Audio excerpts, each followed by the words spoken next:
was chosen from a total of 580 applicants. They plan on using this funding over the next 2 to 5 years in order to better connect with families in our community. I also wanted to recognize Mr. Tremonti's 8th grade class at the Andrews Middle School. They shared their civics project with me. The students developed a banner which promotes equity, diversity, justice, and peace in school. As one of the quotes on the banner states, "When we all give, all gain." The banner can be seen as one enters the foyer of the Andrews Middle School.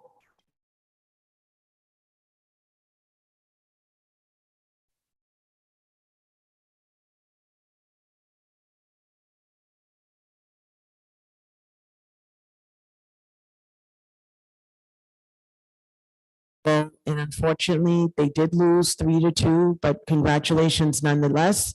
And likewise, the boys played West Side High School in West Springfield. And unfortunately, they did lose as well with a 10-5, but despite the losses, we are very proud of all of the spring sport athletes within Medford Public Schools. So again, those of you who are interested in sports, the fall sports season that's coming up, the portal will be open and you'll be able to register there. I wanted to also thank the class of 2020. This was the first graduating class that was impacted by COVID-19. This class could not celebrate their graduation with a prom, a barbecue, senior breakfast, and an in-person graduation ceremony. Despite missing all of this, they still wanted to leave something behind for future generations of Mustangs. Last Thursday, Mayor Lungo-Kern, Dr. Cushing, Assistant Principal Blauk, the 2020 class advisors,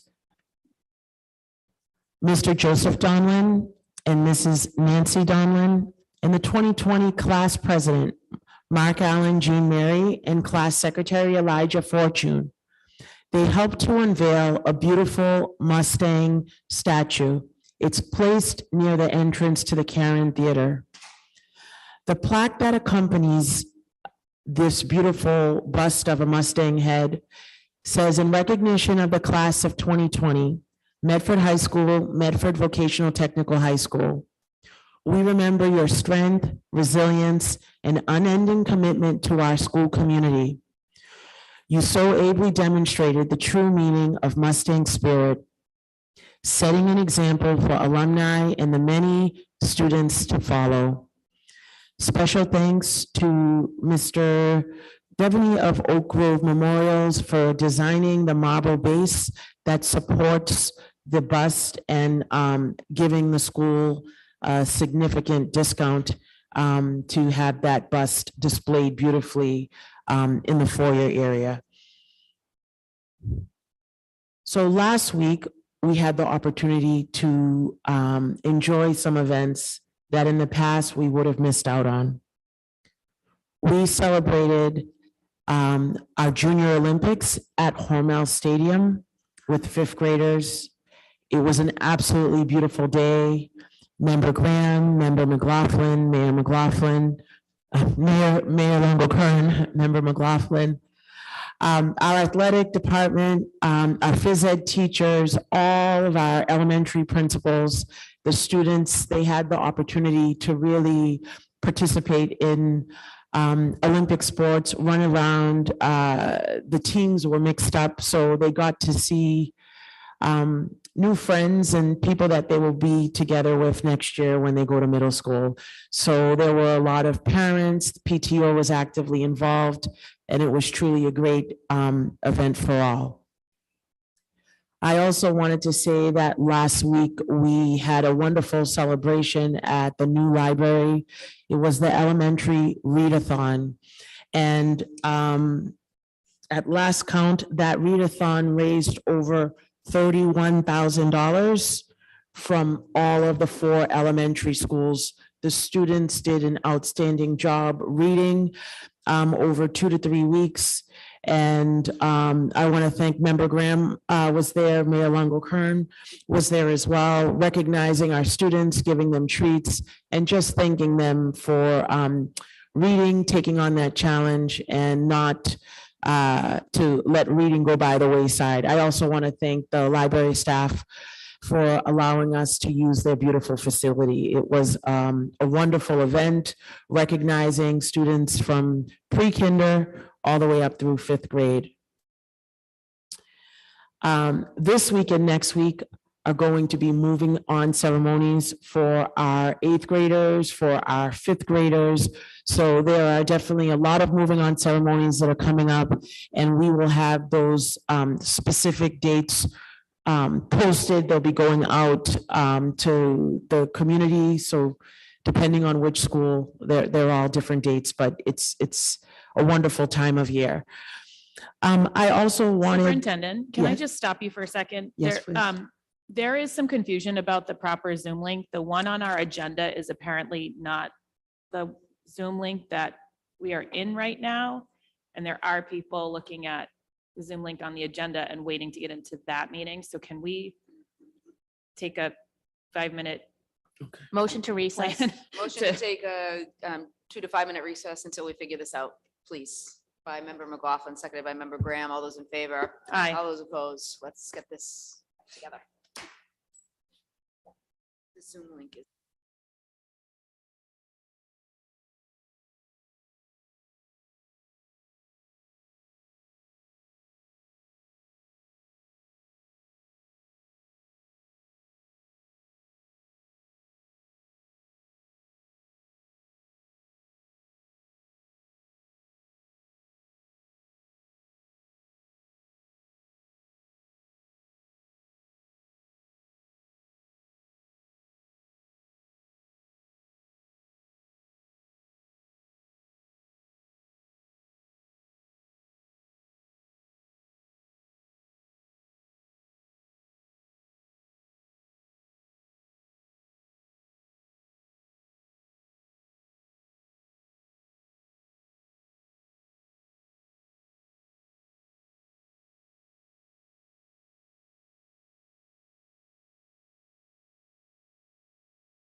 Sorry.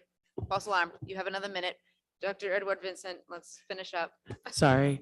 The last piece that I said was that there will be multiple moving on ceremonies at both the 5th and 8th grades.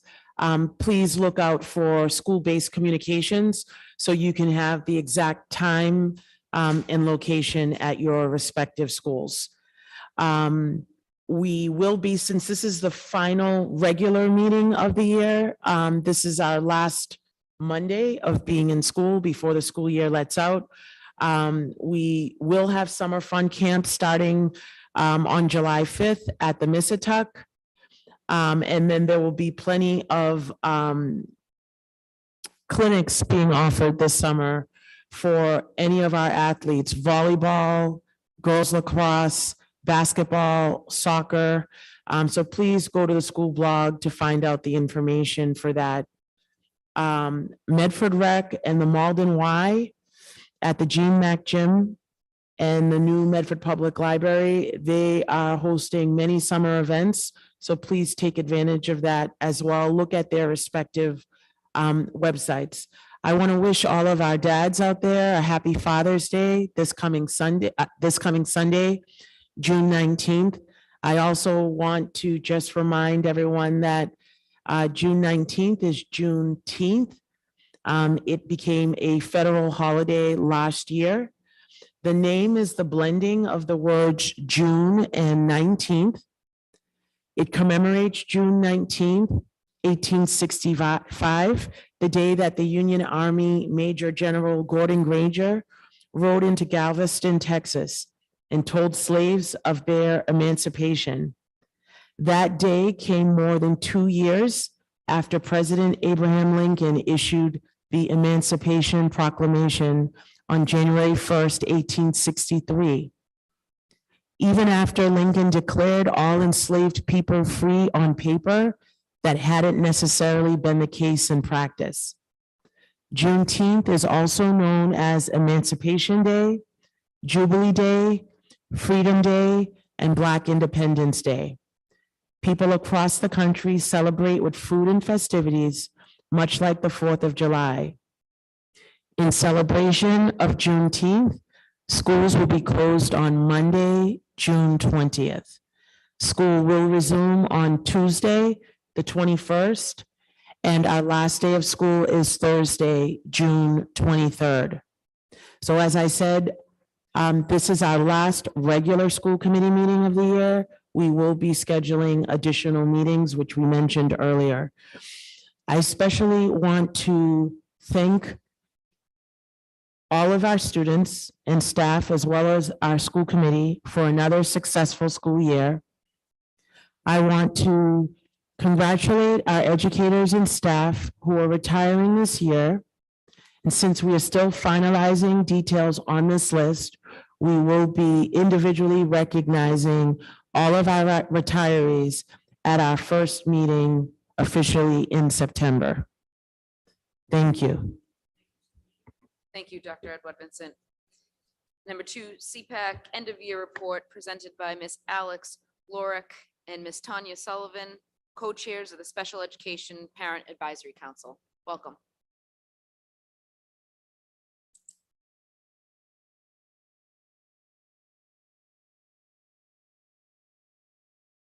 Press the button, the second button in, or we can have Mr. McLaughlin turn that on for you. Thank you. Oh, there we go. There's the red light. Good evening, Mayor, Superintendent, and school committee members. Thanks for having us present at this meeting. Medford Special Education Parent Advisory Council. We've been busy this year. The presentation. Is Peter doing the presentation? Okay.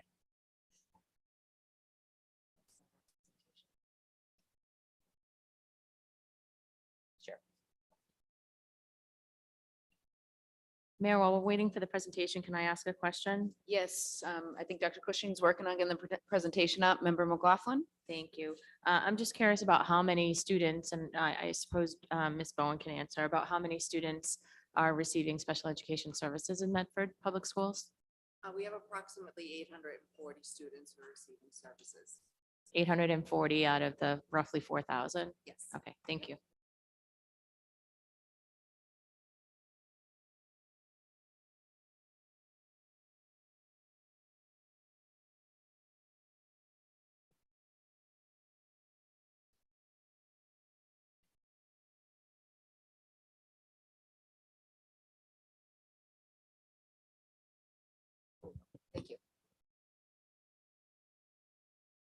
Perfect. You can go to the next one. Slide. So the CPAC board members consists of myself, Tanya Sullivan, Alex Lorick. We're both the co-chairs. Jamil Webb Davis is the treasurer. I believe she's going by Jamil Johnson now. Secretary is Ann Herzog Russo. The membership includes students, and it includes families and guardians of children on IEPs and 504s, and other interested parties. Medford CPAC, we're always looking for parents, guardians of children with special needs, and other interested parties to join us and be a part of the community, to work with us even on a volunteer basis, to help us with some of the presentations and activities that we'd like to put on for the community. And if you'd like to learn more about how to get involved with Medford CPAC, please email us at medford.cpac@gmail.com. For those that don't know what Medford CPAC is, our mission, what is CPAC? The purpose is for us to fulfill the directive stated in Chapter 71B of the Massachusetts General Laws, which requires a school district to establish a PAC and assigns both an advisory and a participatory function to the PAC. In meeting this requirement, the mission of the Medford Special Education Parent Advisory Council is to advise the district on matters that pertain to the education and safety of students with disabilities by seeking input from the special education parent members, meet regularly with school officials, to participate in the planning, development, and evaluation of the school district's special education program, to participate in planning workshops and activities as prioritized by the CPAC board. Even though we did most of our presentations, actually all of our presentations this year via Zoom, we were actually very successful in presenting a lot of great topics, and we had a really good turnout. We do hope to go back to in person for the next school year. But the 2021-2022 school year highlights, we offered several content-rich presentations throughout the school year. Also, our presentations, when we have speakers, qualify as 2 PDPs for teachers and staff if they attend the presentation. And some of our topics included disability rights as human rights, understanding the IEP, understanding dyslexia, declarative language, on and beyond the spectrum. And then to continue, in collaboration with the Special Education Department, CPAC presentations have highlighted initiatives in the district, as well as Medford specialists and special education service providers with the disability awareness initiatives in Medford Public Schools. And we had physical and occupational therapy district specialists present at the last presentation. And we plan to continue our close collaboration with the district and add more such presentations in the new year. CPAC concerns and recommendations. So the CPAC is focused on moving forward the disability awareness training for staff and the disability awareness curriculum for students in all schools. We are concerned that the 2021-2022 resulted in a pause of these initiatives. We hope the district recognizes the importance of these programs and is committed to their implementation. We are concerned on how staff shortages, special education teachers, and special education paraprofessionals impact our students with disabilities. We are further concerned regarding a shortage of substitute special education paraprofessionals, which impacts the ability to support students as specified in their IEPs. In addition, CPAC was made aware of school policies which allow for disciplinary referrals and incident reports to be added to a student file without parental notification. And just to clarify, it might be a misunderstanding or a miscommunication that's lending to that as well. These policies have the potential to disproportionately impact students with high needs and their families. We recommend the school committee strengthen the language of these policies and introduce unambiguous conditions that trigger parental notifications so that the parents will have the same information that the administration and the school has. And then we wanted to open up for any questions. Member McLaughlin? Thank you. Thank you for the presentation. I always appreciate it. I do have a couple of questions if I can. I wanted to ask, do you also advise and support parents or caregivers with questions regarding special education supports and services? Do you guys take phone calls or talk to families about any of those needs? Yes, we do talk to families separately, and we are looking to next year open office hours so that families who may not be able to attend the meetings will still be able to express their concerns to the CPAC so that we can work with administration to make sure that the community is getting what they need. Thank you. And next year is an election year, right? Oh, So, yes. yeah. So for people that are interested in running, what should they do or how can they participate if they're interested in supporting either the CPAC board or running for any of the positions or what have you? Is there a way to be involved? Absolutely. They can reach out to us directly. They can either call us or they can email us at medford.cpac@gmail.com is probably the best way to get in touch with us. We are always looking to grow the CPAC. A lot of people are always busy. Everybody's busy, but taking the time to become a part of this. We all became a part of this because we had a concern about our own child. And then when you get in, you realize that you can make a difference for a lot of children. And we would really appreciate any volunteers that can help in any capacity. It doesn't need to be every single meeting. It doesn't need to be every single event. But any volunteers would be greatly appreciated. Thank you. And again, you don't have to be a parent or a family member of a child with a disability. You can just be an interested party that yep. wants to help. May I just have two more? Yes. Yep, thank you. I have three more, actually, sorry. One is, next one is, have you guys done, I know that there's programmatic elements to the special education department, so there are different strands, if you will, of classrooms, of sub-separate classrooms in our district. For example, an access program, connections program, therapeutic learning program, those sorts of things. I'm wondering, does the CPAC do tours of those program strands at all? Have you guys looked at, or are there tours available that you guys do so that you're looking at the programmatic elements? As CPAC, we haven't necessarily toured them, especially not in the last. Oh, yeah, 2 not to the 3 last years. I years. guess it's maybe a question for Ms. Yeah. Bowen then. So, I mean, that is something that we're looking to do. We would like to be able to do that so we can have a better understanding and a better kind of vision. So that when we're telling parents information about these programs, we're speaking from experience. We're speaking from what we're seeing. We're speaking about what we know as opposed to what we know on paper. And also the charter is to advise the district on matters pertaining to special education. So you're seeing the classrooms and the Yes. environment, and you can advise on what you're seeing. or what Exactly. I mean, some of us have seen these classrooms as a parent, observer, but in a capacity to kind of speak to, outward facing community, we would definitely need to see all of them. Does that need to be a motion, Joan, or is that something that can? No, that's something we can arrange, and we have had discussions prior to Yep. the school closure about having those Yeah, I know. tours, so I think we'll revisit it when things calm down a little Yeah. bit next school year. Thank Yeah. you. We'll be in communication regarding that. Thank you. And then if I can ask, I guess this is for Ms. Bowen, how do we address the issue, concern number 2, the staff shortages? I know that it's COVID and, this has been an issue across the country. And I know that there's a lot of concern with substitutes for, well, first of all, just having special education paraprofessionals, but also having a substitute pool for them, because in a lot of instances, or some instances, paraprofessionals are specifically part of the child's IEP, whether it's one-on-one or a classroom para. And so it's a legal requirement, obviously, that we have those paraprofessionals. So what's the plan to try to address that? So that's the $1 million question. We are working really hard to recruit more staff members.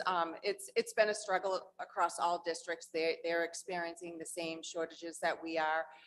We're hoping with contract negotiations with the paraprofessionals. We want to do more training with them as well to hope to get more paraprofessionals to come to the district. We are advertising everywhere. If people know someone who's interested in being a paraprofessional, please have them, send in their resume to me. But we are constantly looking and using all platforms that we possibly can to hire and recruit.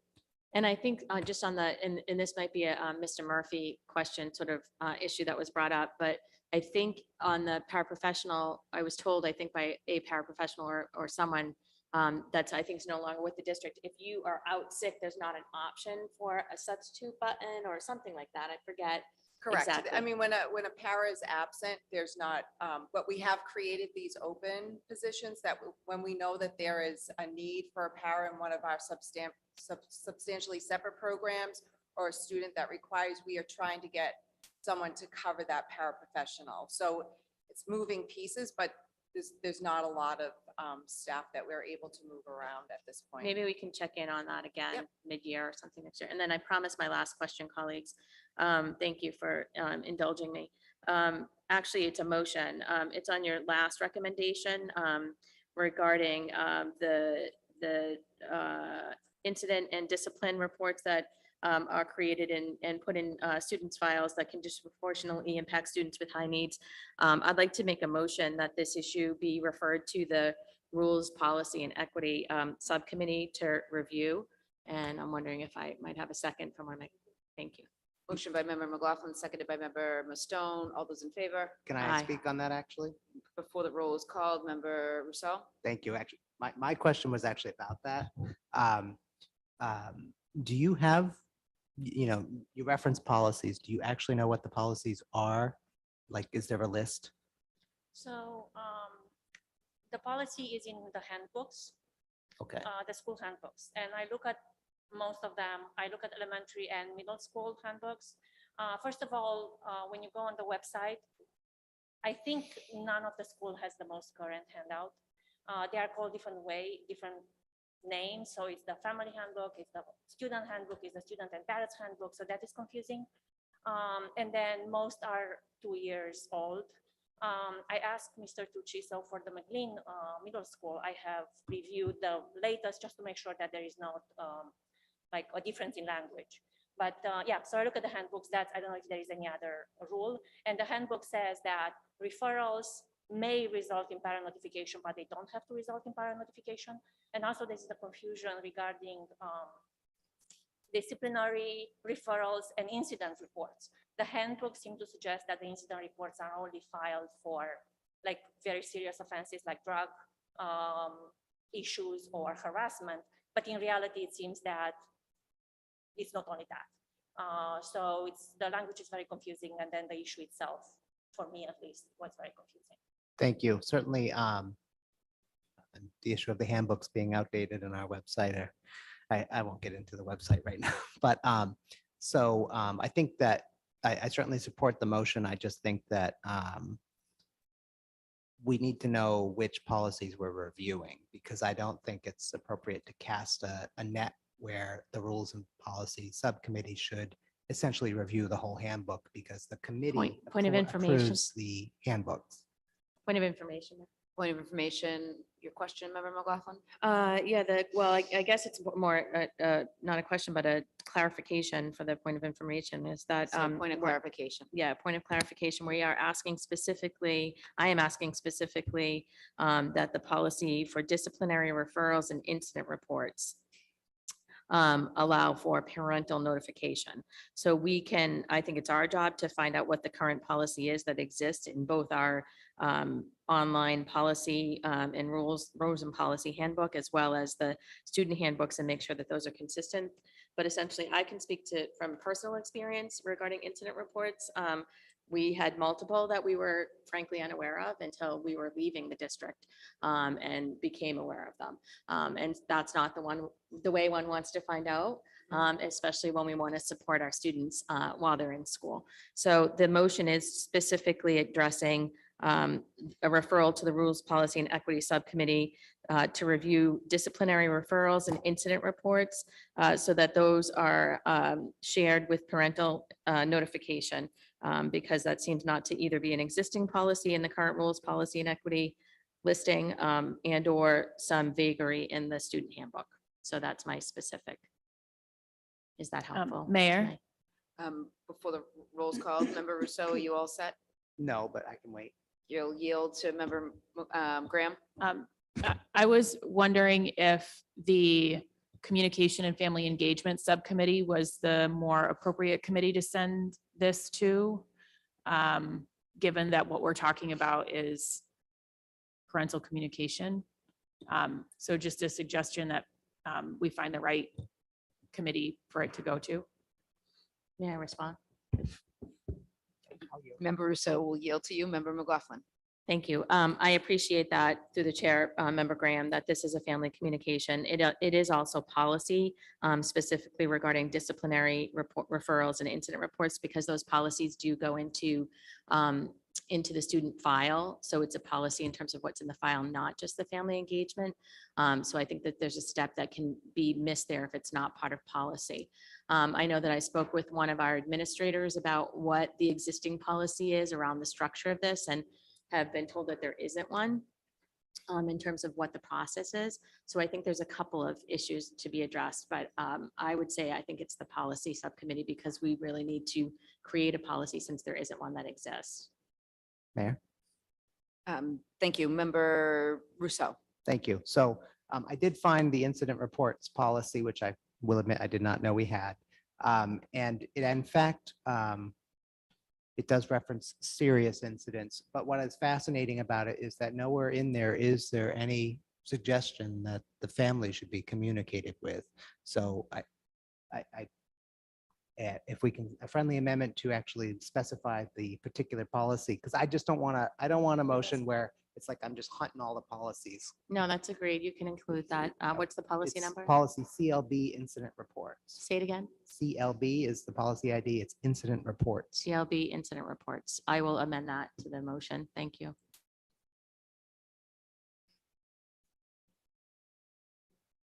Should I read the motion? before we Sure. go? Oh, Oh, yes. Just make sure your microphone's on, please. So I just want to make sure that the issue is not only the incident report, but also the referral report, which seem to be different. The disciplinary referral, which is communication between staff, yes. And may or may not have an incident report.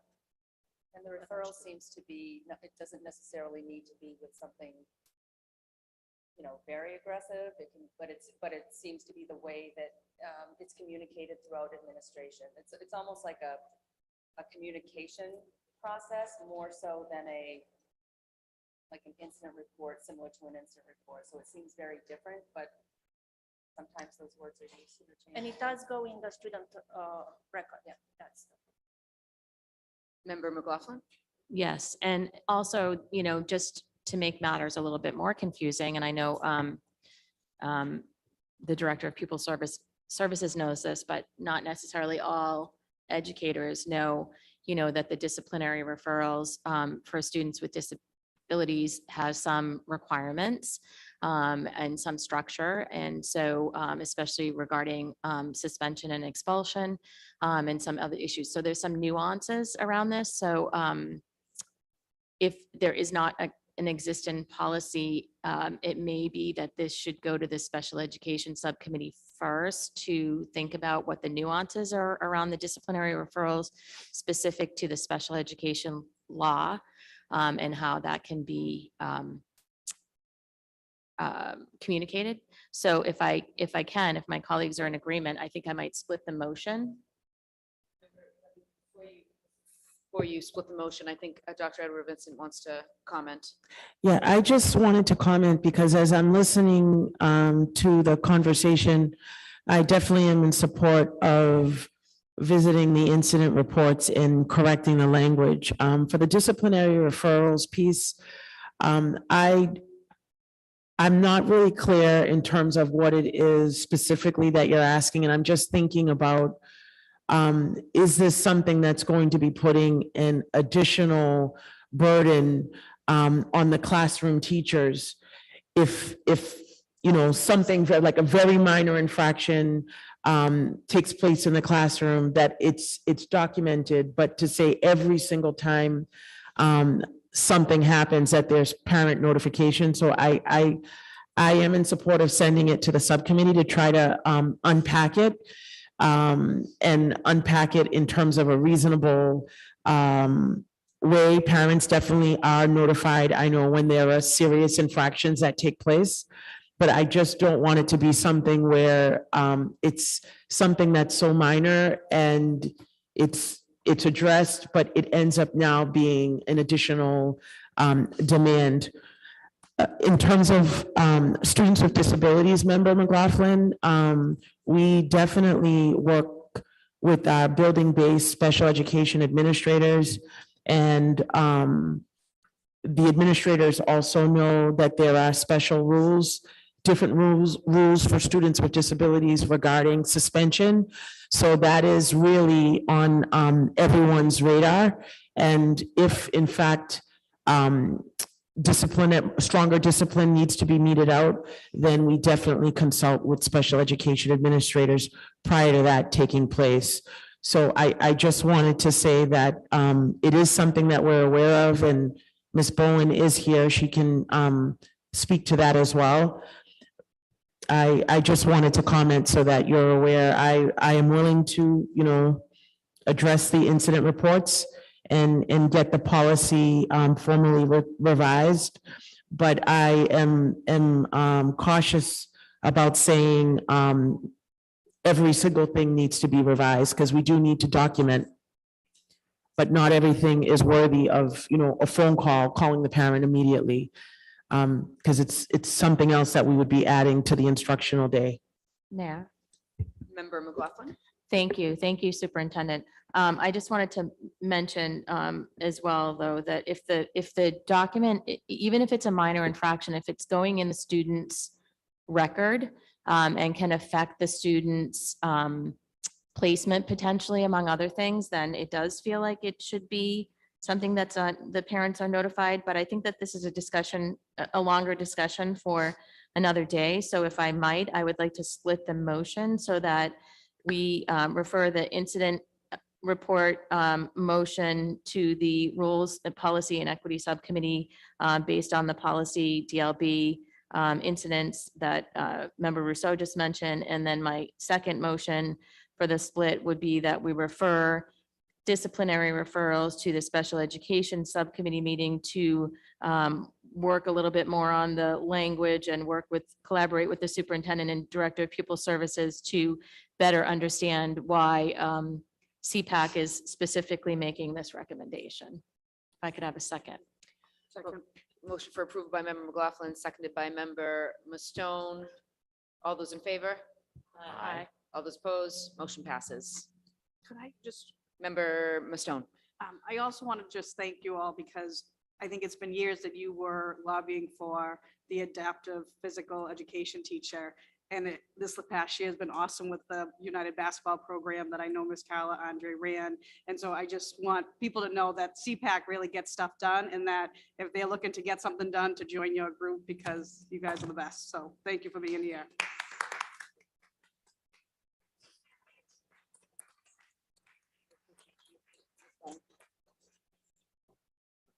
Dr. Edward Vincent.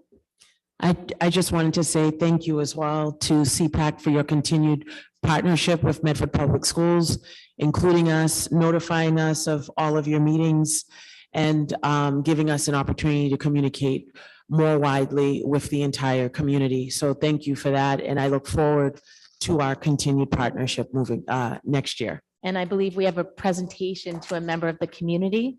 Yes. Yes.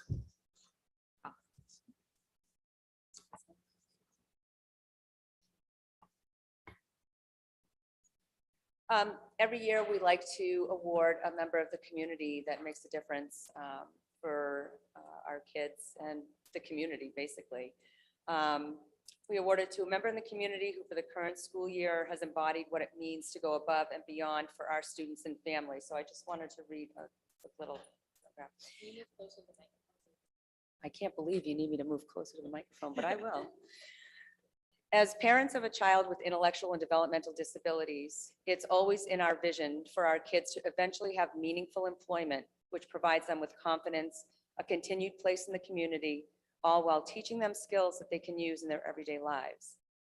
It can be a struggle to make that happen, or to even sometimes conceive what steps are needed to ensure that our kids get this experience.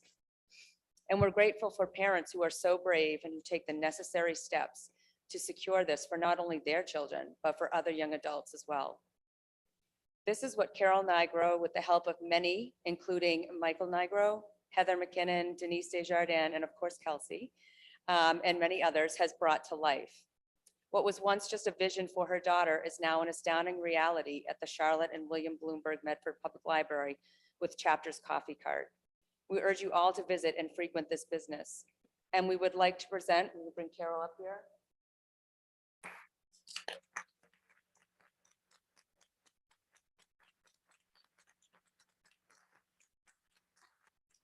And we would like to present Carol the CPAC Award this year for believing that she could, so she did. Yes.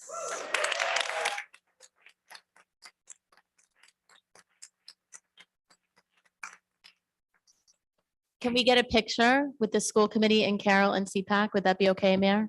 Yes. And Carol, can you give chapters a plug? I know that's a long time coming. You've worked with the city, you've worked with CPAC, a number of us. You had a vision a long time ago and you even had to go through the procurement process with the city and you did it. And now you have our children up at the second floor in the library. So if you want to give it a plug, let us know what your hours are and make sure everybody stops by and grabs a cup of coffee. Well, first of all, we're thrilled and honored to be able to set up our first cart in Medford and to be able to carry out our vision that inclusion works and to share our model with other communities, to have them look at us in the Medford Public Library, and we hope that it will be a chain reaction into other cities. We're currently open Monday through Saturday, 9 to 3. And the rumor is that the coffee's really good. That's what we Thank you, heard. Mr. Coffee Roasters. So come in. Today was definitely a nice coffee day. And we'll have it ready for you. So Wonderful. come see us. Great job.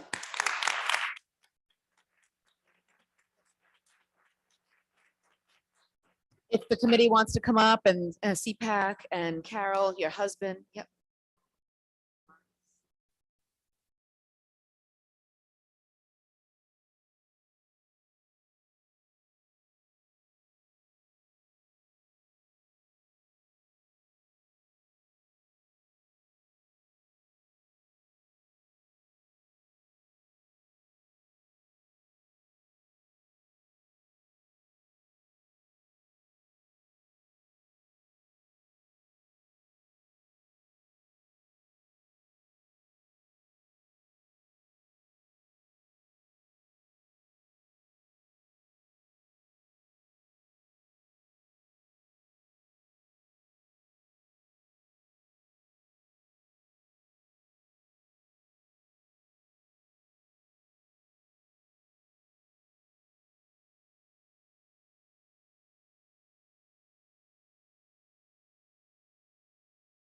Alex and Tanya leave. I just wanted to say a little thank you, give you a little thank you for all your hard work as our co-chairs for the last few years. I know you're shy. They give up so much of their free time. We meet on a monthly basis. I'm sure they look forward to 8 o'clock on a Friday morning with Joan Bowen. But we meet, we collaborate, we work for the students with disabilities in our community. And I wouldn't want to work with any other parents. You guys are the best. You are so collaborative. And I just wanted to say thank you from all the students with disabilities. So thank you. Thank you. Thank you.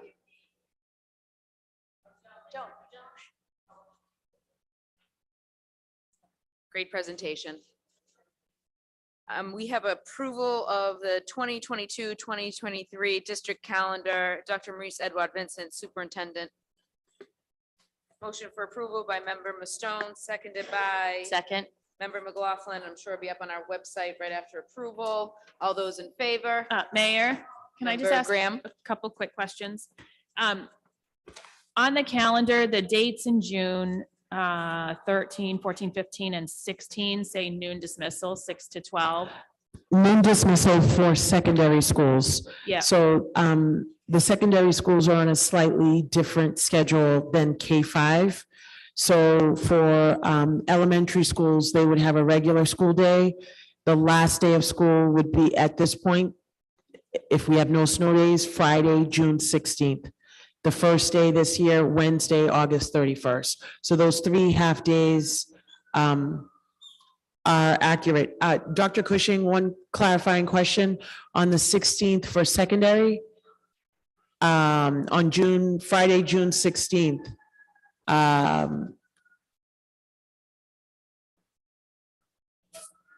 11:30 dismissal for middle school, noon dismissal for elementary and high school. Thank you. So my question is, or my request is that at the bottom, that the green be listed as tentative dates, because those dates will move if there are snow days. Is that correct? Okay. Correct. If you're like me and you put all of this stuff on your calendar last year when this came out, it just comes as a surprise to you this week that Thursday is in fact not a half day because the dates have shifted. So if it can just be noted as tentative so that people understand that there's, like, don't write this down and forget that you wrote it down. I think that would be helpful. And then my other question was whether the dates in yellow were all grades. So the dates in yellow are noon dismissals, and we will not be having the early release for, oh, it's to be determined. So it's still under negotiations, but the yellow dates at this point in time would be for all grades. And then we are working on that early release day of Wednesdays, where part of our proposal was for that not to exist anymore. So we're still negotiating that, but this was the compromise in order to have additional professional development with staff.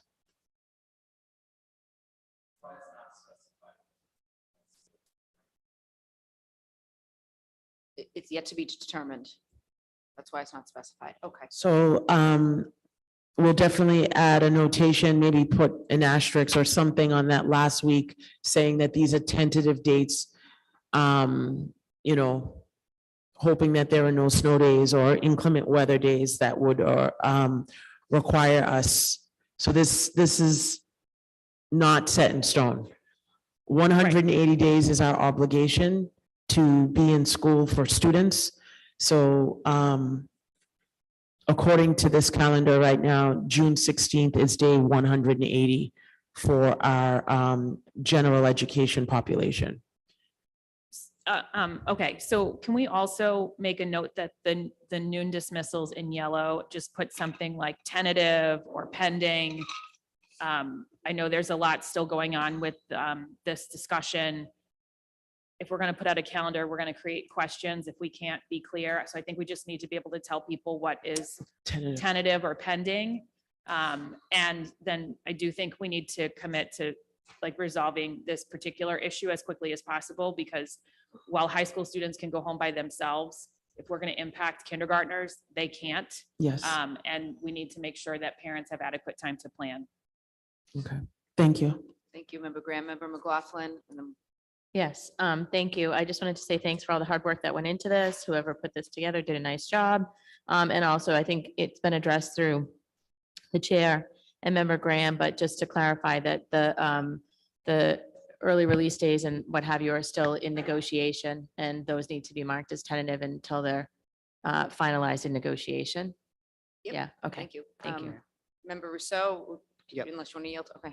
I just want to quickly, could we have the back page updated to reflect the policy that we actually have on our website, on the MASC page? There are several items in here which are not marked as no school days, but in fact are no school days on the policy manual online. I went through each of them, and thankfully none of them are occurring on a school day. So, Eid al-Adha is a no school day. They're all on the website. Just use the list on the website, which is correct. There are 3 no school days that we approved. They are all on weekends, so it's not going to affect us, but I want this back page to reflect the actual policy of the school committee. Right. Yeah, we have these little ends for no school days and how we'll play it forward, but 3 items on here do not say they're no school days when they in fact are no school days. They just happen to land on weekends or in July. So I just don't want, I've seen this one circulated a few times in this quarter as we've tried to work this out. And I'm like, that's not the right one. The right one's on the website. So thank you. Thank you. Name and address for the record. Hi, Joanne McKay, 35 Court Street, Medford, Mass. Roberts School. I'm here tonight to discuss our concerns with the calendar. Thank you, Member Graham, for addressing that because that's what we're here for. So Mr. Murphy shared the calendar with the union prior to tonight's meeting, and we did find some errors on the calendar that we pointed out that seem to have been fixed. However, the one issue that we are a little unhappy about is the concern about the Wednesday early release. As part of negotiations with administration, administration has asked that Wednesday's early release be changed to a full day, and we are in discussions with that. We realize the importance of it. The teachers understand that a full day is something that is very important, and we are working with administration about this. However, it is not finalized. Our contract has not been ratified. We don't have a tentative agreement on it. It's just something that we are in discussions. Despite the value we see in it, we do not feel it should be on the calendar. Now, we pointed this out, the other changes were made. The prior calendar has a little, the yellow symbol said 6 to 12. It also had a white box that said elementary was early release. And what we're wondering is if someone can speak to the legality of passing a calendar that has changes that have not been agreed upon by a ratified contract. Putting a little thing that says to be determined, in our opinion, is just, it's not satisfactory to us. It's not acceptable because if it doesn't get ratified by next year, it looks bad on the teachers. Because then the calendar is going to have to be changed, and it's going to look like, you know, we're not working to help the children, and we are. This is something that we are discussing and we find great value in. Unfortunately, it hasn't been ratified right now. So we're asking that it not be put on the calendar that way because it is misleading to parents. And for parents who do not understand the calendar, new parents, kindergarten parents, preschool parents, they're going to think it's a full day. And it's going to be difficult for them for childcare if it does not get ratified before the start of the school. So we respectfully ask you not to pass the calendar that is not specific enough for parents, that is not ratified by our contract. Thank you. Thank you. Mayor. Member Rousseau.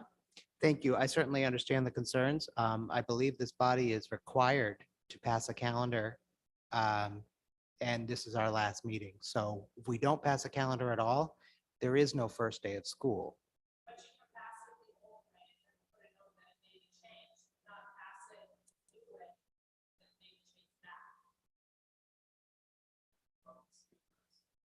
Mr. Murphy.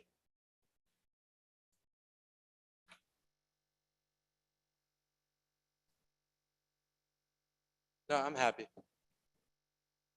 And professional. The calendar doesn't specify whether there are early release days on Wednesdays or not, because as was just stated, that issue hasn't been determined yet. If the contract in the school year 22-23 has early release days, despite, as we've just heard, the acknowledgement it's not what's best for students, then we will have early release days. If it's not in the contract, then we will have full school days in the interest of students. This calendar, as the union was told at the end of last week, is designed to provide the flexibility that both parties would presumably want pending the outcome of those negotiations.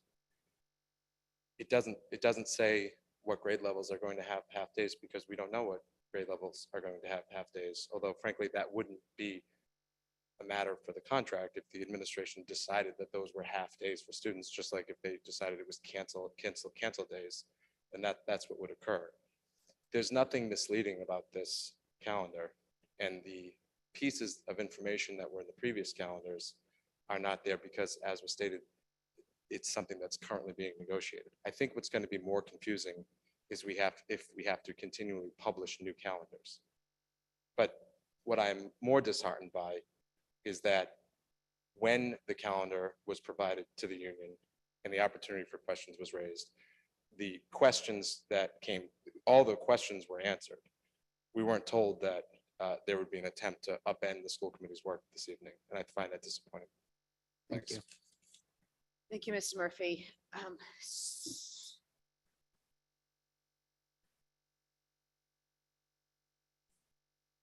Is there a motion on the floor?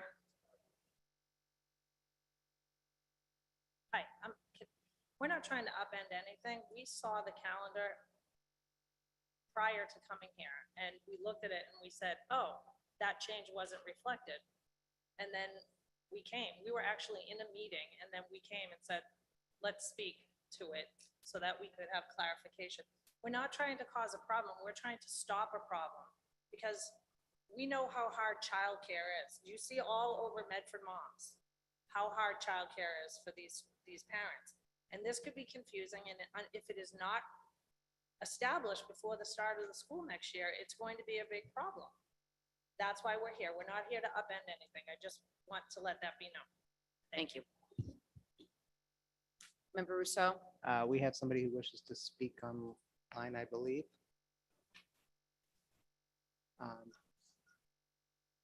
Yes, Charlene. Hi, can you all hear me? Can everyone hear me? I'm not sure. Yes, we can. Okay, thank you so much, Mayor. Charlene Douglas, President of the Medford Teachers Association.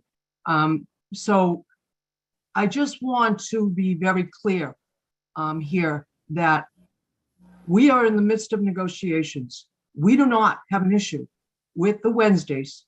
And one of the things we work diligently on is talking about this, but we don't have a settled contract. We put this out. What are the legal ramifications to this calendar and to the district? What we're asking you to do is just to stay, as of right now, we, tentative, parents, are they going to really understand that? Just put out the calendar as to what it is for now, but that we're still under the present contract, and our present contract states that it is a 1:30 dismissal for elementary students. So I am very unclear as to what, that issue is, because it is, and my understanding is we can't put something out there that hasn't been ratified.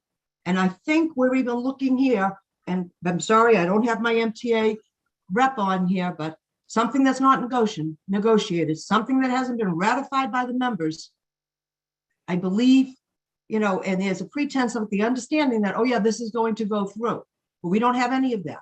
Okay, are we looking at an unfair labor practice? What are we looking at here? And I don't even want to use that term, but I know that my membership would be very upset when they see that, and parents are going to be confused. I think for the best interest of the students, for childcare, for parents, is that we make sure they understand what this calendar really truly represents. Thank you. Any questions? I'll gladly answer. Thank you.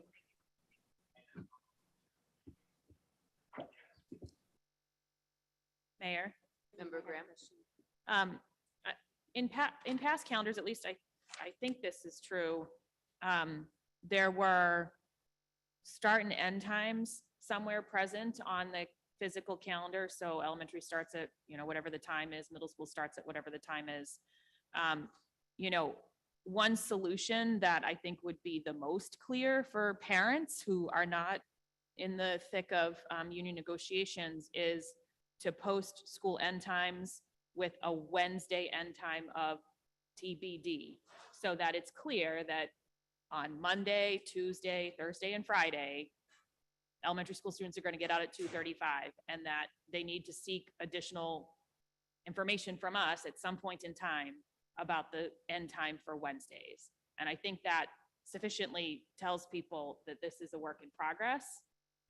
But ultimately, we do have to do that. And the other thing I want to point out is that the school committee did pass a policy that this calendar would be issued in November so that people could plan. And obviously, negotiation years sort of exacerbate these kinds of things that are otherwise simple to accomplish year after year. But hopefully we can get on a better schedule for the next school year.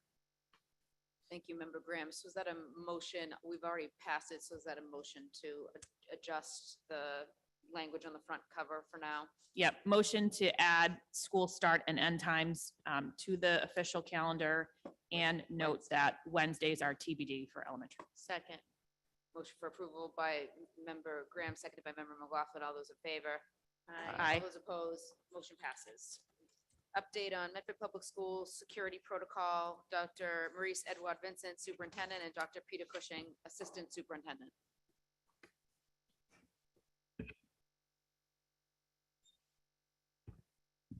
So, good evening. This presentation was also in response to a request, community request to just let us share some of the key pieces that we are allowed to share to say what Medford Public Schools is doing in support of our safety and security measures.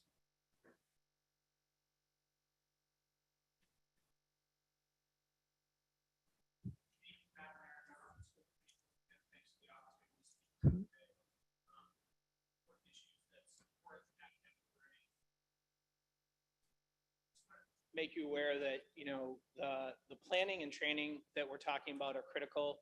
Medford Public Schools engages with about 5,000 plus individuals on a daily basis, including all of our students, staff, people who approach our schools in our close-knit urban community. And that requires a certain degree of preparedness to make sure that we're ready. The plans that we're going to speak about today are largely confidential, as they represent the safety and security planning that is essentially our playbook. And any compromise of that would be a compromise of the safety and security of our faculty and students and all other members of our community. Regardless of that, what I do want to say is that we have an approach to really look at prevention, planning, and preparedness.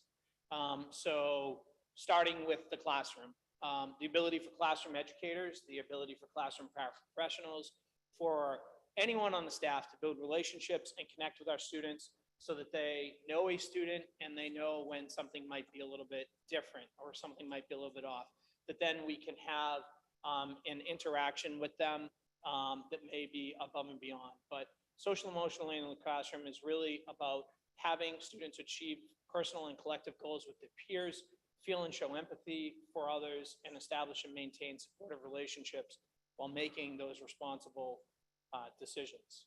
So we've seen the castle wheel numerous times throughout this year for social emotional learning in the classroom. Today, I'm not going to talk so much about the wheel as I'm going to talk about those rings around it, that classroom, those schools, families, caregivers, and communities. Really, classrooms built on SEL offer an ecosystem for that prevention aspect, for us to be building relationships with students, and that type of prevention and preparedness is the best type of response for any type of incident. Our coaches and club advisors are also critical to supporting above and beyond. So that's just the first aspect. We have a robust counseling and behavioral health services program. We have clinical social workers, your traditional school guidance counselors, BCBAs, school psychologists who work in concert and support with our school nurses and school leaders being members of the central leadership team, school principals, school assistant principals. Those relationships are more than just discipline. It's about educators in the leadership ranks making those important connections with students. So once again, they're aware when a student may be acting differently, may need extra support, may need help, or that there may be a trigger for something. Counseling team provides this interconnected web of support for students, and we believe that students should be known by a member of their counseling team so that there's an interaction and connection.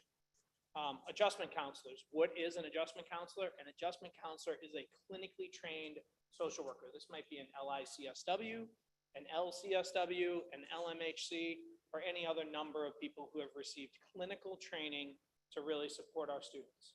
We are currently working towards the 1 to 250 ratio that was mentioned by Mr. Anderson last week in his public comment. Right now, I believe that we are really striving towards that at the Brooks, the McGlynn Elementary, and the Roberts as well. And we are close on those. I don't have the exact ratios here with me today, but we are close on those. Adjustment and counselors also provide a level of intervention to support students. And so communication with families when incidents occur. And interestingly enough, one of the things that we will be working on this summer in conjunction now with the Rules, Policy, and Equity Subcommittee is reviewing and revising as necessary the incident reporting framework so parents and caregivers are aware and can partner with the schools. And it was printed before press time. Just wanted to make you aware of that, that was on our slate to really do this year. Threat assessment. So I will not give you in open session the exact program that we use.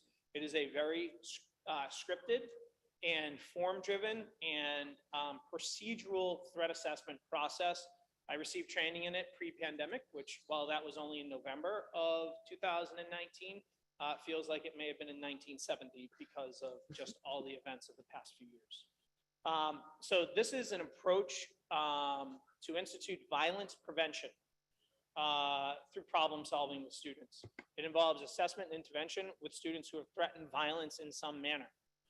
This is a standardized process that has been deployed across the district, and we'll be working with the appropriate staff this year to provide a refresher that once again was delayed by the events of the pandemic and all the other things that had to be done, but this will be provided this year as we re-enter the school year. So some more specific threat guidelines. These are embargoed as part of our hazard, safety, and security plans.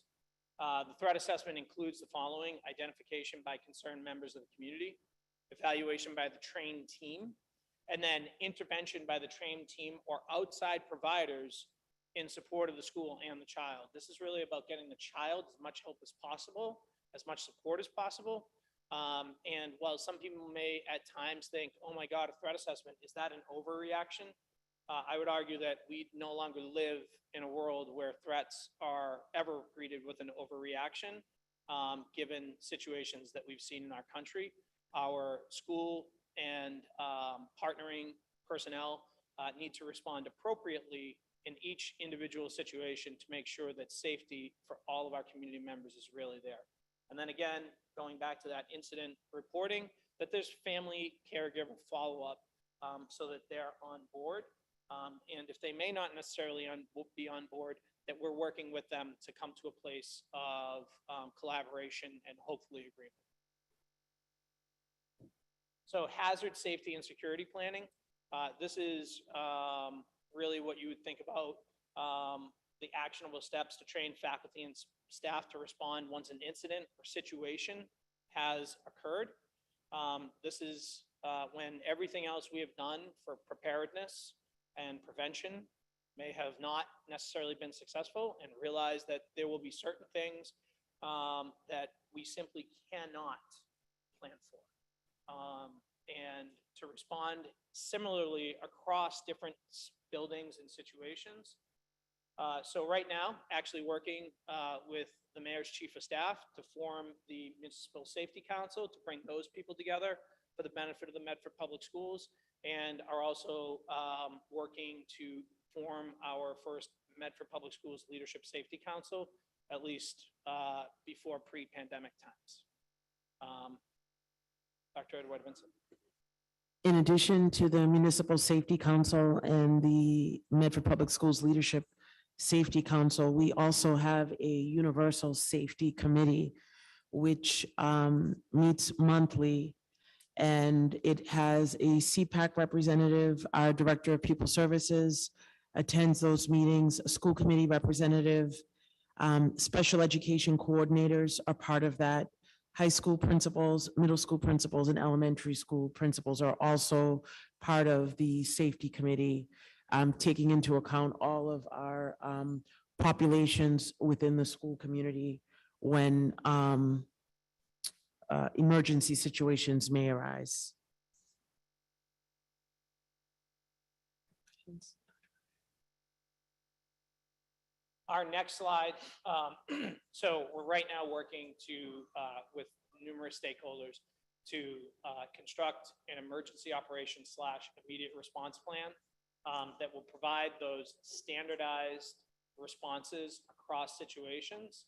They will also provide various critical pieces of information for each school as relates to locations, telephone numbers, various things along those lines that are part of your traditional emergency response plan.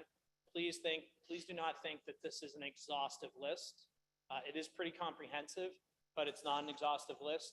While we were working on this initially, pre-pandemic in February of pre-pandemic time, I think we added about 15 things to an existing protocol that we are going to flesh out and build. We're also going to create an appendix of letters that serve as a guide for school leaders to notify the community. In the last several weeks, if you're a member of our middle schools, parents have received communications, and that's all in an effort to be transparent and to provide as much up-to-date information as necessary.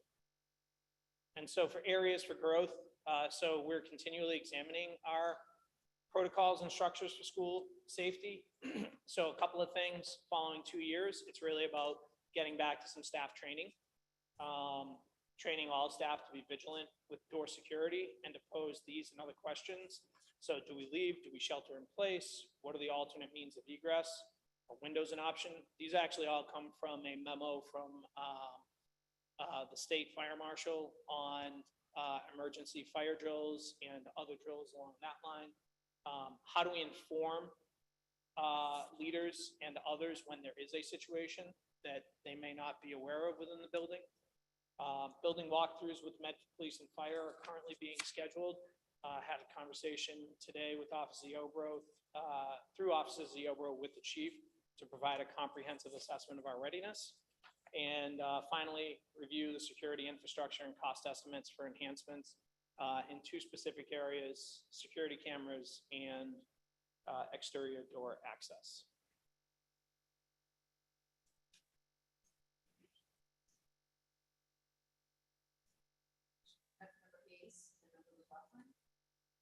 Hi, yes, thank you for this. I mean, this is a lot of information, and we appreciate you putting it all together. I have a few questions. I know, obviously, the questions we're getting these days from families and have been getting is based on what we're learning in the moment about what happened in Uvalde and some of the issues that are coming up that they found were problematic, the reasons why the shooter was able to get in, why maybe no one knew that this person was clearly troubled and needed help. So a couple of questions I have when I look at, you said that that 1 to 250 ratio, that we're getting close to that. I seem to recall an earlier meeting this year where I thought we were told that we were at that. And I don't know if we're talking about different numbers and different, because I know there's adjustment counselors, there's guidance counselors, there's all different forms. But I know at some point there was that 1 to 250 ratio, and I thought we were told that we were at that and maybe even a little better than that. So I'm curious if that's a different number or why I'm hearing a difference now. I feel like I'm hearing a difference. So we are there at the middle schools and high school, Okay. and we are definitely working towards that. They're in the budget, and to bring those up to speed. So I can't honestly remember the specifics of the meeting you're referencing at this time. But I do know that we are working towards that.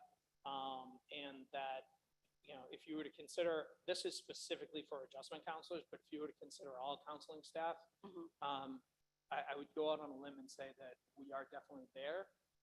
But realize I'm on a limb there.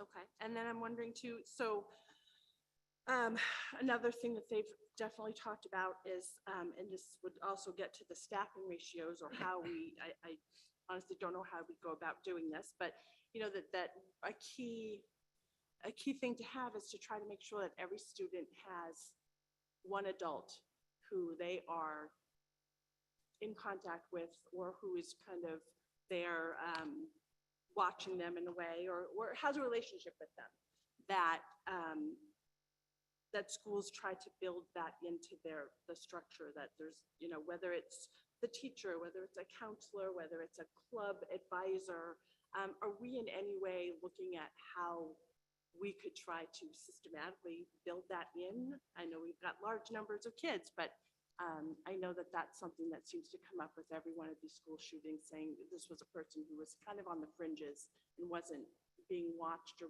didn't have an adult that was. And I think in this case, obviously, Uvalde, I think he was already out of school, so that wouldn't pertain to the school setting, but in some cases, for kids who've been in school, it does.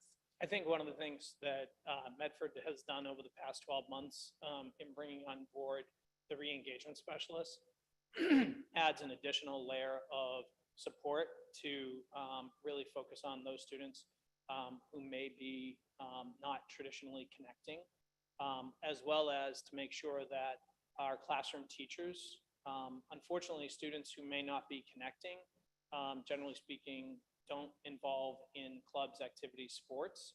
And I know teachers who frequently will have conversations with students to get them engaged, to try to get them to a club, to try to get them to a sport, or whatever else it may be.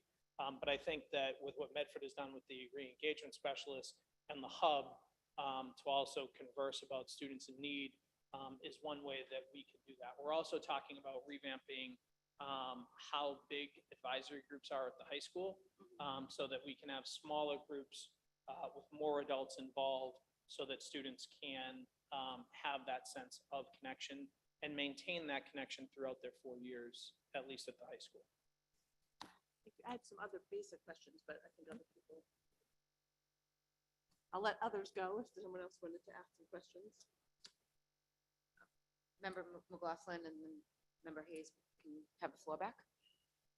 So thank you. Want to switch off? Thank you, Dr. Kushin, for the report, and thank you for including a incident process on the report as well. That was nice to see, and the synchronicity was good to see.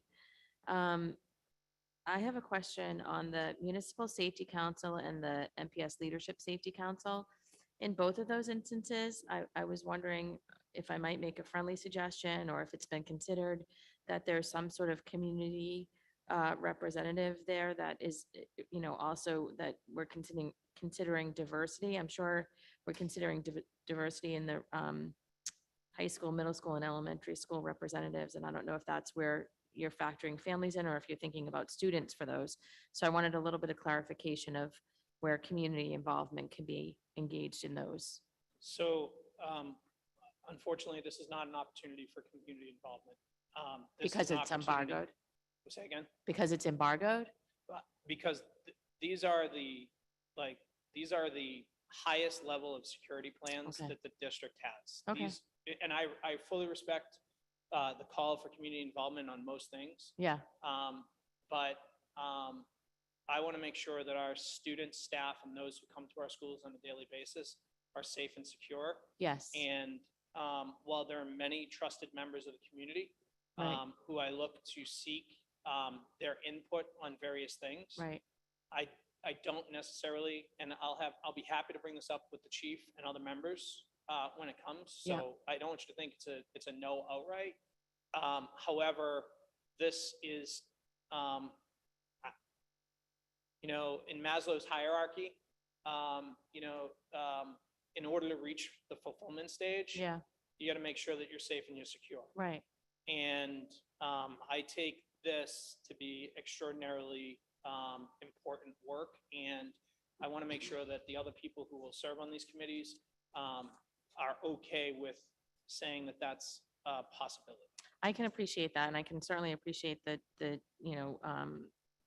top secret nature, if you will, of the plans, and making sure that that's kept internal. So I guess the other thing I would ask is about quarterly meetings with the USC, the Universal Safety Committee. So not necessarily regarding the embargoed material, but more specific to the students with additional needs. So also going down to your next quadrant, where you have a number of the different things that would be considered by these councils, I would suggest adding Slide 12. What? Would that be slide 12? I would suggest adding students with additional needs here, because there's a lot that the USC has considered, specifically around physical needs. Do we have the stretchers that we need? If a person's not able to be mobile, how do we get them out? How many are there? Where are the classrooms located? Are they near the stairs? Those kinds of things. Does law enforcement know where the classrooms that are have substantially separate students with additional needs, the substantially separate classrooms, so that they have access to those, they know where those are. And also the autism training that the law enforcement currently does. So I forget his name, the law enforcement officer who's currently running the autism training for law enforcement, but I would really recommend that that goes underneath the students with additional needs aspect as well. As we've been playing out different scenarios in the Universal Safety Committee, one might imagine, for example, a horrible situation in the school, something's happening, and one of the students is in the bathroom, maybe is a student with, a disability, with a need or whatever, and heads towards the law enforcement personnel because they have an uncle who's a police officer, and they're wondering if they might know them, or any number of things, right? How does one recognize that that could be a student that has some additional needs, doesn't know that? So we have to think about that in terms of the planning as well. So the USC has done some of that work, but I would highly encourage that those items be added to that specific category, with some subcategories be added to the security, hazard, safety, and security planning that you're talking about, and maybe quarterly meeting with the USC or members of the USC that you feel are appropriate in terms of the privacy concerns. And then lastly, I guess I would just ask for some sort of professional, maybe, I don't know, not development, but some sort of maybe meeting or something like that that addresses the community. So maybe it's an annual event where it's at, the theater or something, but somewhere where the community does feel like they're engaged and involved in this, not necessarily around plans specifically, but around addressing, safety and school concerns. And, it can include a panel where people are talking, or, a movie that sort of addresses, or some experts or something, but some way in which the community can feel engaged on this on an annual basis. So those are my questions / comments. Yeah, I appreciate those. And we're happy to bring them to the larger group when we meet. Member Hayes, do you have another question? And then Member Rousseau? We have somebody online. Okay, Member Hayes, and then we'll go to the person with their hand up. Yeah, I was just wondering if at some point we could also just go over, I think, again, parent letters that we've gotten have also been questioning kind of at a more basic level, things like the intercom systems at the doors. They're not necessarily consistently used at every school to let someone in. I know that some schools have such as the one I'm at, the Roberts, there is a person sitting at a front desk. I understand that for security cameras, but the question we've gotten is, well, but by the time you let someone in, that's that doesn't help, so if you're not questioning who's coming in and why, that seems like a pretty basic safety thing that could be in place. Questions about, do we have a way of ensuring that doors that go to the outside, once the kids are in the morning, are they locked? I did notice somebody the other day at the Roberts, again, going around and checking doors just to make sure they were locked. Just are there actual protocols in place for ensuring that these things happen? I think some of those for the community, some of those kind of basic things would be as much a sense of security as some of these higher level things that are important too, but just that idea of what are some of the basic things at each school that are in place each day that ensure the kids are safe in their school, And we can make sure that we update you on all of those. But also, want to make sure that that we have all communicated with our principals to make sure that they're informing staff. Like, somebody runs out to the car quick and they want to prop open a door or something along those lines, that's not acceptable. That's a piece of concrete about that big could disable the best security system in the world if it's propped in the appropriate location. And so the important thing is for all of our staff to remain vigilant, for our parents to remain vigilant. If they see something, say something. and, to help be part of the solution. And the best way to do that is if somebody does see something, to first contact the school principal. The school principal or assistant principal are the best people to go to for immediate action and immediate rectification of anything that someone may see. But we are working also to make sure that all of our staff are trained on the proper entry procedures to access the buildings, and for them to state who they are, their purpose for being there, and who they are there to see. Thank you. We have somebody on Zoom, an Adam, that would like to speak. Name and address for the record, please. Hi, Jessica Haley, Full Off Road. I just have a question, comment about having like police officers every day at each school, or like adopting the Guardian program that Florida has in place. Have we looked into anything like that? Because my son's school, I noticed after the tragedy in Uvalde, there were officers at the school at drop off and pickup, but that lasted for 2 days. So obviously we thought we needed them there, but for 2 days and then they're gone. Also with the doors being open during the day, a year or two ago, someone did get into my son's school. Thankfully, he wasn't armed or anything like that, but when kids were coming in from recess, he did get in. And there would have been no one there to do anything to protect the kids. So I'm just wondering, are we thinking on anything on those lines of protecting our schools in that way? Thank you. So the Medford Police and the Medford Public Schools have a very strong relationship, but there's significant debate around how many officers should be in schools.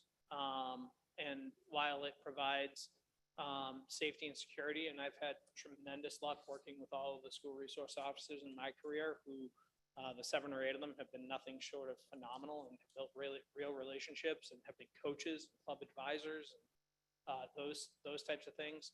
I do know that there are also staffing challenges in that area, and the ability to provide what would essentially be 8 resource officers might be a challenge across all the schools. I think that I want to go back to, and I appreciate your comments, that the most important thing is for all staff to remain vigilant, to make sure that doors are closed, make sure that doors are locked, make sure that first floor windows are closed and locked. Those types of things are extremely critical to the safety and security of our students and staff. Thank you, Dr. Cushing. Motion to receive and place on file by Member Stone, seconded by Member Hayes. All those in favor? Thank you so much, Dr. Cushing. We have an update on implementation of the NWEA map by Dr. Maurice Edward Vincent, our superintendent.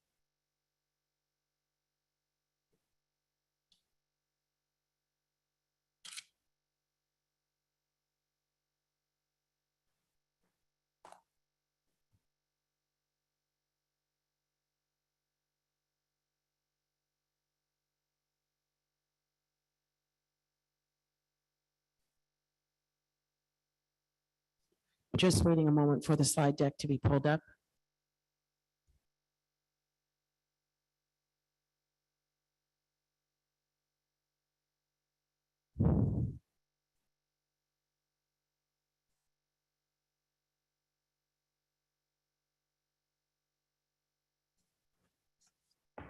So I'm here this evening to present the update on the implementation of our first full administration of the NWEA MAP assessment system, NWEA standing for Northwest Evaluation Association.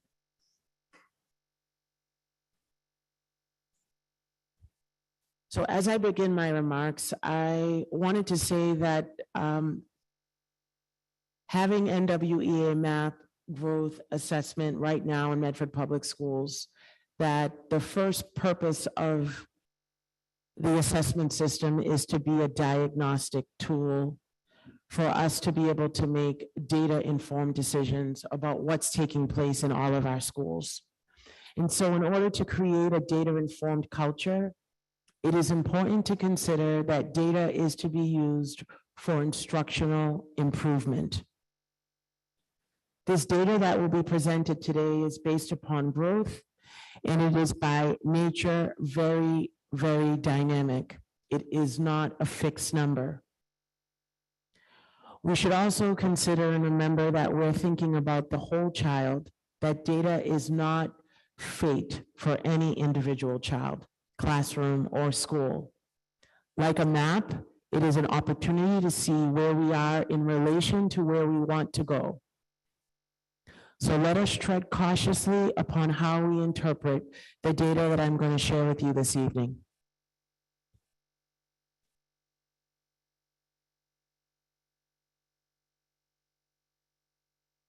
So as we look at this data, I have two protocols that are in front of you.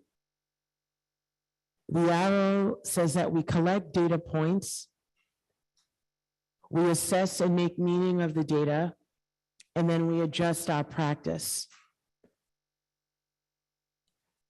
The image on the right shows the data-wise ladder of inference. And so you have data, you interpret the data, you draw conclusions, and the final step is you always take action and you begin the cycle over and over again.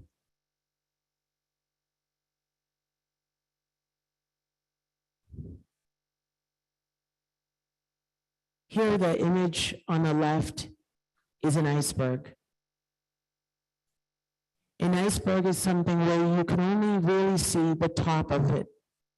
So as we're looking at this data, the hard number is the tip of the iceberg that we can actually see. We don't see all of the other components that are beneath the water. And so that's why I said a little earlier that we're talking about the whole child. So again, we're not taking this data point to define a child exclusively by a number, but to be able to say that this is just one point of many points as we work with children and think about the learning of the whole child. So these are a few summary of actions of things that we've been doing working with data analysis. This year, we had professional development with all of our teachers for NWEA MAP training, for them to understand what the test was going to be like and how to use this new tool. Also this year, administrative meetings focused on data analysis. We also use the preliminary baseline data for NWEA MAP. And this professional development took place with principals, directors, and coordinators. And Dr. Carmen Williams, this was also part of the body of research that she worked on. But during these professional development meetings, we developed a common language. We talked specifically about data analysis and the importance of triangulation of data. I have inside a document that was used. Dr. Cushing, are you able to just click on that? Can you go back one, please?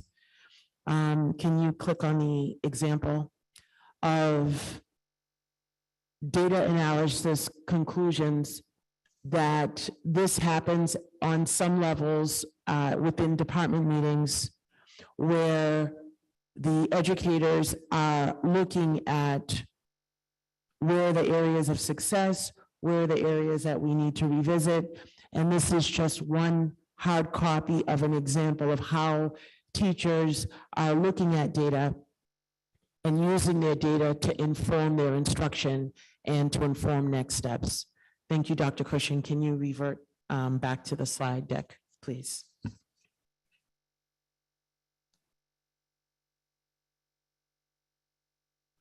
Coherence. So this work with NWEA MAP, we finally have one assessment system that's being used in all of our 8 schools. Every building is using the assessment. It's the same exact assessment being used district-wide. So we are able to compare data and look at how students are demonstrating growth with the content that is being covered.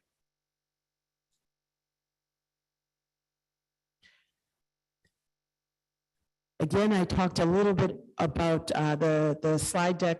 The sheet that we just showed you showed the stoplight activity. These are the types of questions that teachers and principals, administrators, curriculum directors are asking their teachers as they look at data. What do they notice and wonder? The single loop, double loop learning, and stoplight activity. All of these activities, again, are happening at all different levels across the district. Dr. Cushing? The spotlight activity,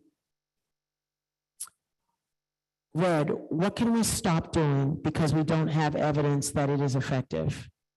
Yellow, what do we need to adjust and or consider an alternative way? And green, what do we need to continue doing because it is working? So as I get ready, Dr. Cushing, thank you. As I get ready to show the hard data for the district, I wanted to just bring up some relevant vocabulary. We're going to be talking about the RIT median score. When you see the words or the letters RIT, it's the Rasch Interval Unit Scale. It's named after a Danish mathematician, George Rasch. The RIT scale is a stable scale, like feet and inches, that accurately measures student performance regardless of age, grades, or grade level. Like marking height on a growth chart and being able to see how tall your child is at various points in time, you can also see how much they have grown between tests. You can use this height analogy when explaining RIT, the RIT process, to students as well. The higher the RIT score, the more achievement the student has in the subject. The student's percentile ranking and conditional growth percentile can show how much the student has achieved in comparison with their peers. Dr. Cushing. There's a few other vocabulary words that I just wanted to highlight. We're going to be sharing the median score today. The median score is the middle number of a data set.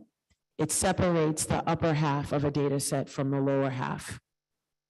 The mean is the same as the average value of a data set and is found using a calculation by adding up all of the numbers and dividing by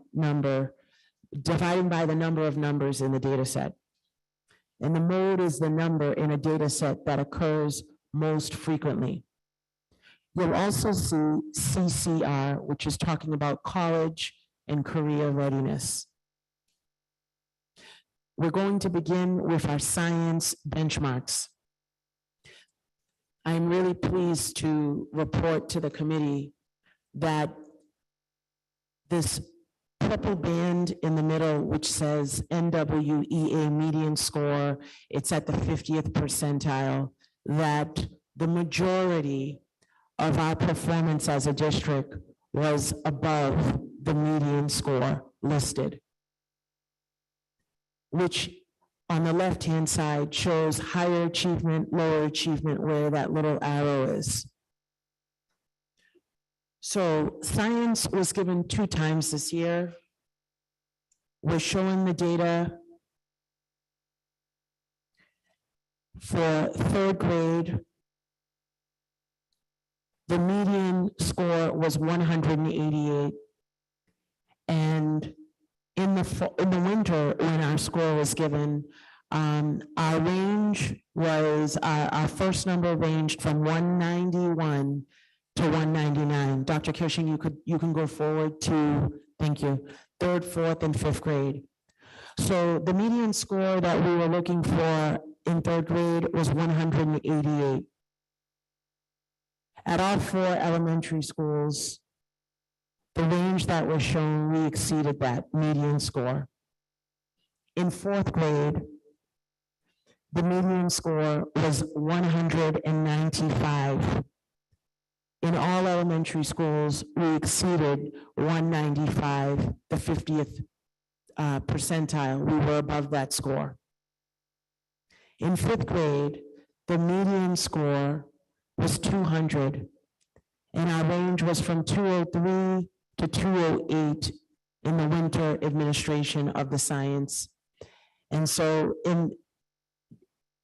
at the elementary level, all of our elementary schools were above the norm referenced median score. Again, it's nationally normed, so we are at or above the nationally normed reference.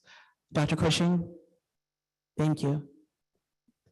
For grade 6, the median score was 204. And our range was between 203, our lowest score, and 206. So the 3 numbers that are showing shows you the range of scores within the school: 206, 207, 208, 203, 204, 205. But the median score was 204. In grade 7, the median score was 207. And we were above that at 208 and 214. In 8th grade, the median score was 210. We were at 216 and 210 respectively, hitting the median percentile. For high school, Dr. Cushing? The median score was 211 for 9th grade, and we were at 217. In 10th grade, the median score was 213, and we were at 219 as our lowest score. Our summary of science is as follows: that we were able to show growth, and again, this was a diagnostic tool at all levels, and we showed even greater growth between the winter and spring assessments that took place for grades 3 through 8. There was limited growth at grade 6, but this again is the first time when we get to the secondary level that our 6th graders end up having a science, a individualized science teacher. So that was one area where we saw a slight adjustment. Dr. Cushing, we can move forward to math. In math, this is a similar scale. Yes, Dr. Cushing. Yes, Member Russo. Thank you. I still don't know what the 3 numbers on each. So the slide. the 3 numbers are the range of scores that were administered in that. So all the scores fell between Dr. Cushing, so you can leave it right here. So grade 10, the winter range of scores at the high school fell between 219 and 221. Are you saying that every student that took the test got 219, 220, or 221? That's So this was the average. So when they broke it out by individualized tests, and then when we pulled a specific report to say at 10th grade, which is where I'm reading right now, what was the range? It was 219 to 221 in the fall, in the winter. And then in the spring, we were 220 to 222. So there was small growth, but there was positive growth. So I understand ranges. I've never seen ranges displayed with 3 numbers. A range is like your 20 to 30 or there's never a middle number in a range as I've ever seen it. So this middle number, I mean, if you took all those middle numbers out, we would all be on exactly the same page, that between 217 and 219 is 218. I don't think I'm I'm following. going to call on Rock. Can we? Yes. Yes, Good. thank you. Rocco. Good evening. I'm hoping that everyone can hear me. This is Rocco Siri. I'm the Director of Science. I just wanted to follow up on Mr. Russo's question about what the range represents. The middle number of the three numbers is the median, and the two numbers outside of that is the range.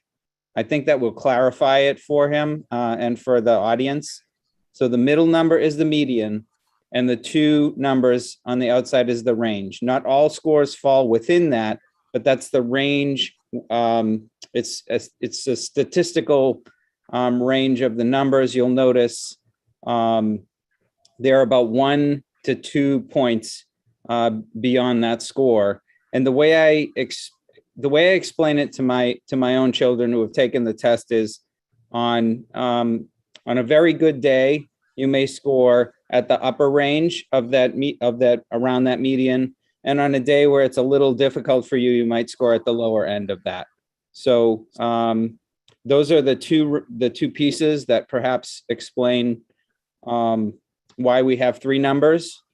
And hopefully that will clarify it for all the other pieces. Thank you. Member Rousseau? Thank you. So I understand the middle number now. But when I'm looking at this, I don't understand what a range is if you're not telling me what is the worst score a kid got and the best score a kid got. Because as a school committee member, I don't really know these ranges that are barely a point above or maybe 2 points above or below the median. They tell me nothing. I mean, really, unless you're telling me that every kid in the district is performing that close to the median, which I will have to tell you, I really hope nobody tries to tell us that. So I really do not still have a clue what the range part of this is trying to say. Because I mean, as a school committee member, I want to know, how are the kids in fourth grade at the Brooks, the first one in that list, what's the range of scores that the fourth graders in science got in the winter? And it just, the data looks completely unlike MCAS data, which everybody knows I hate.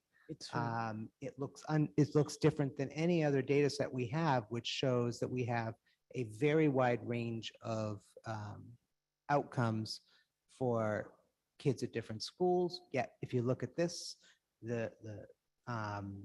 frankly, the Brooks is doing worse in science than the McGlynn, and the Missatook are doing identically almost, and the Roberts looks a lot like the Brooks. I just don't think that this is what this is saying.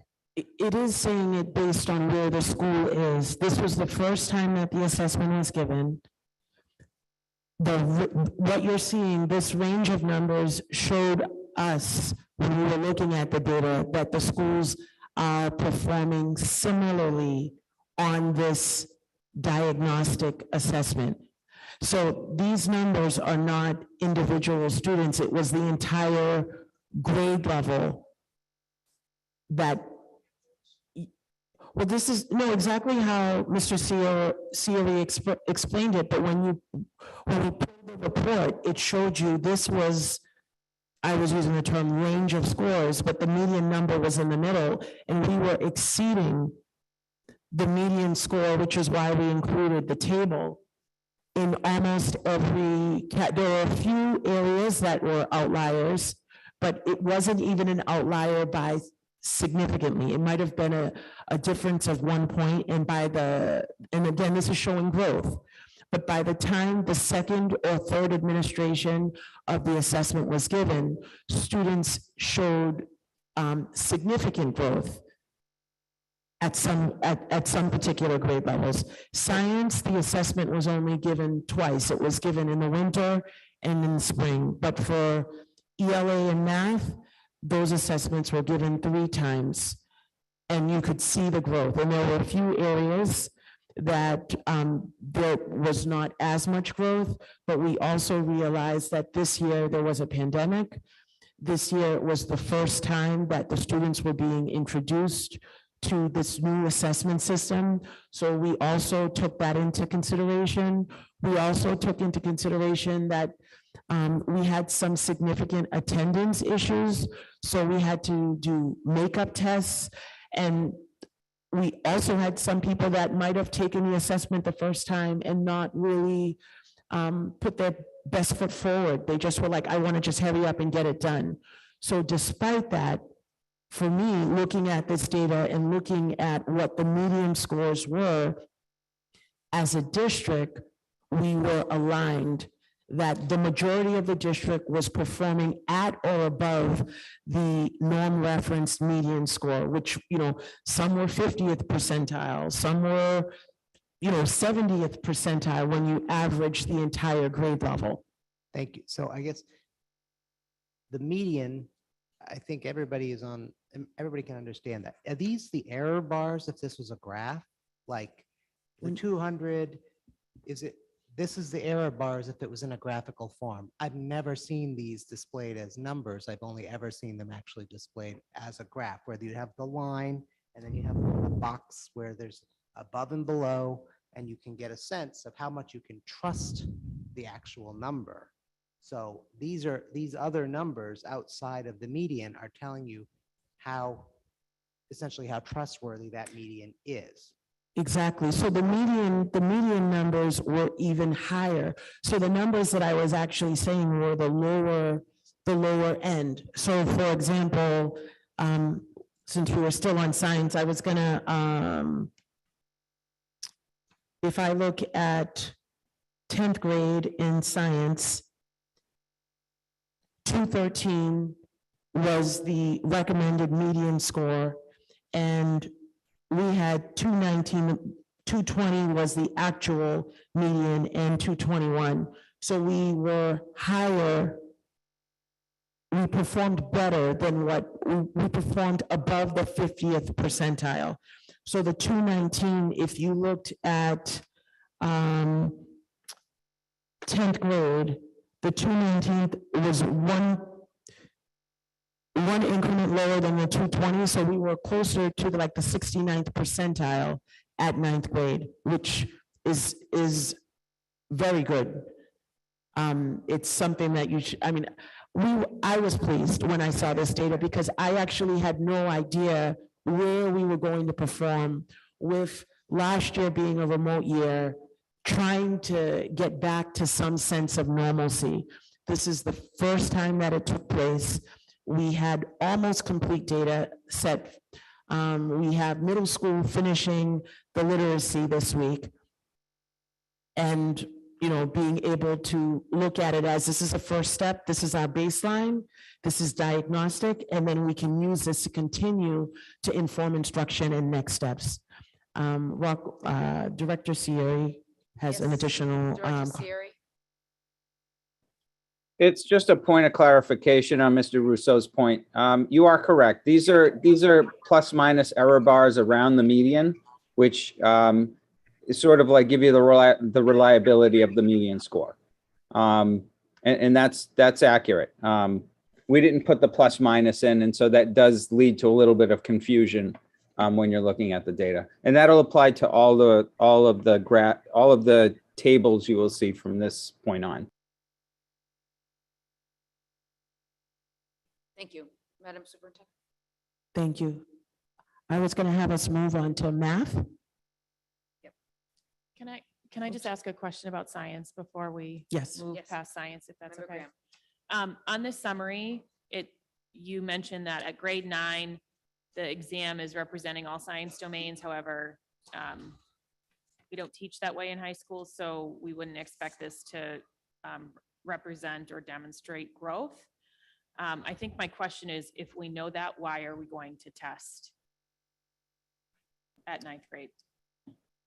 Well, we still take we have the science MCAS so all of this, I feel this is helping the students to prepare for the state exams as well. And also just to inform the instruction that's taking place. So in 9th grade, it's intro to physics, earth and space science, biology, and chemistry. And so we are having students take the biology exam, but they're being exposed to multiple content, and they are taking those classes between 9th and 10th grade. So are you saying you would prefer that 9th grade and 10th grade not take any science assessment? I guess I'm trying to understand your question. Yeah, I think I'm trying to understand the value of another test if we know that it is not demonstrating growth because structurally we're not teaching that way. So if we're teaching biology, we would not expect rounded growth in physics, for example, if we're teaching biology. Like nothing's going to change about my knowledge of physics so long as I take biology. And so I guess my question is like, why are we testing kids for one more time if we don't? And I'm really genuinely asking, like, what is the value to the instructional staff to know that nothing is changing? What could they use that time better to instruct not taking a test? So when I think about and this is just me saying my thought about the assessment, when you are instructing, and where I talked about the data-informed instruction and the cycles of learning, these assessments allow teachers, it's fully aligned to the Massachusetts curriculum frameworks. So it is aligned to the content, the standards that have to be taught anyway. So the teachers can use this data, give an assessment, have a piece of data to inform their next steps. It identifies areas where students do have weaknesses, and it identifies areas where students do have their strengths.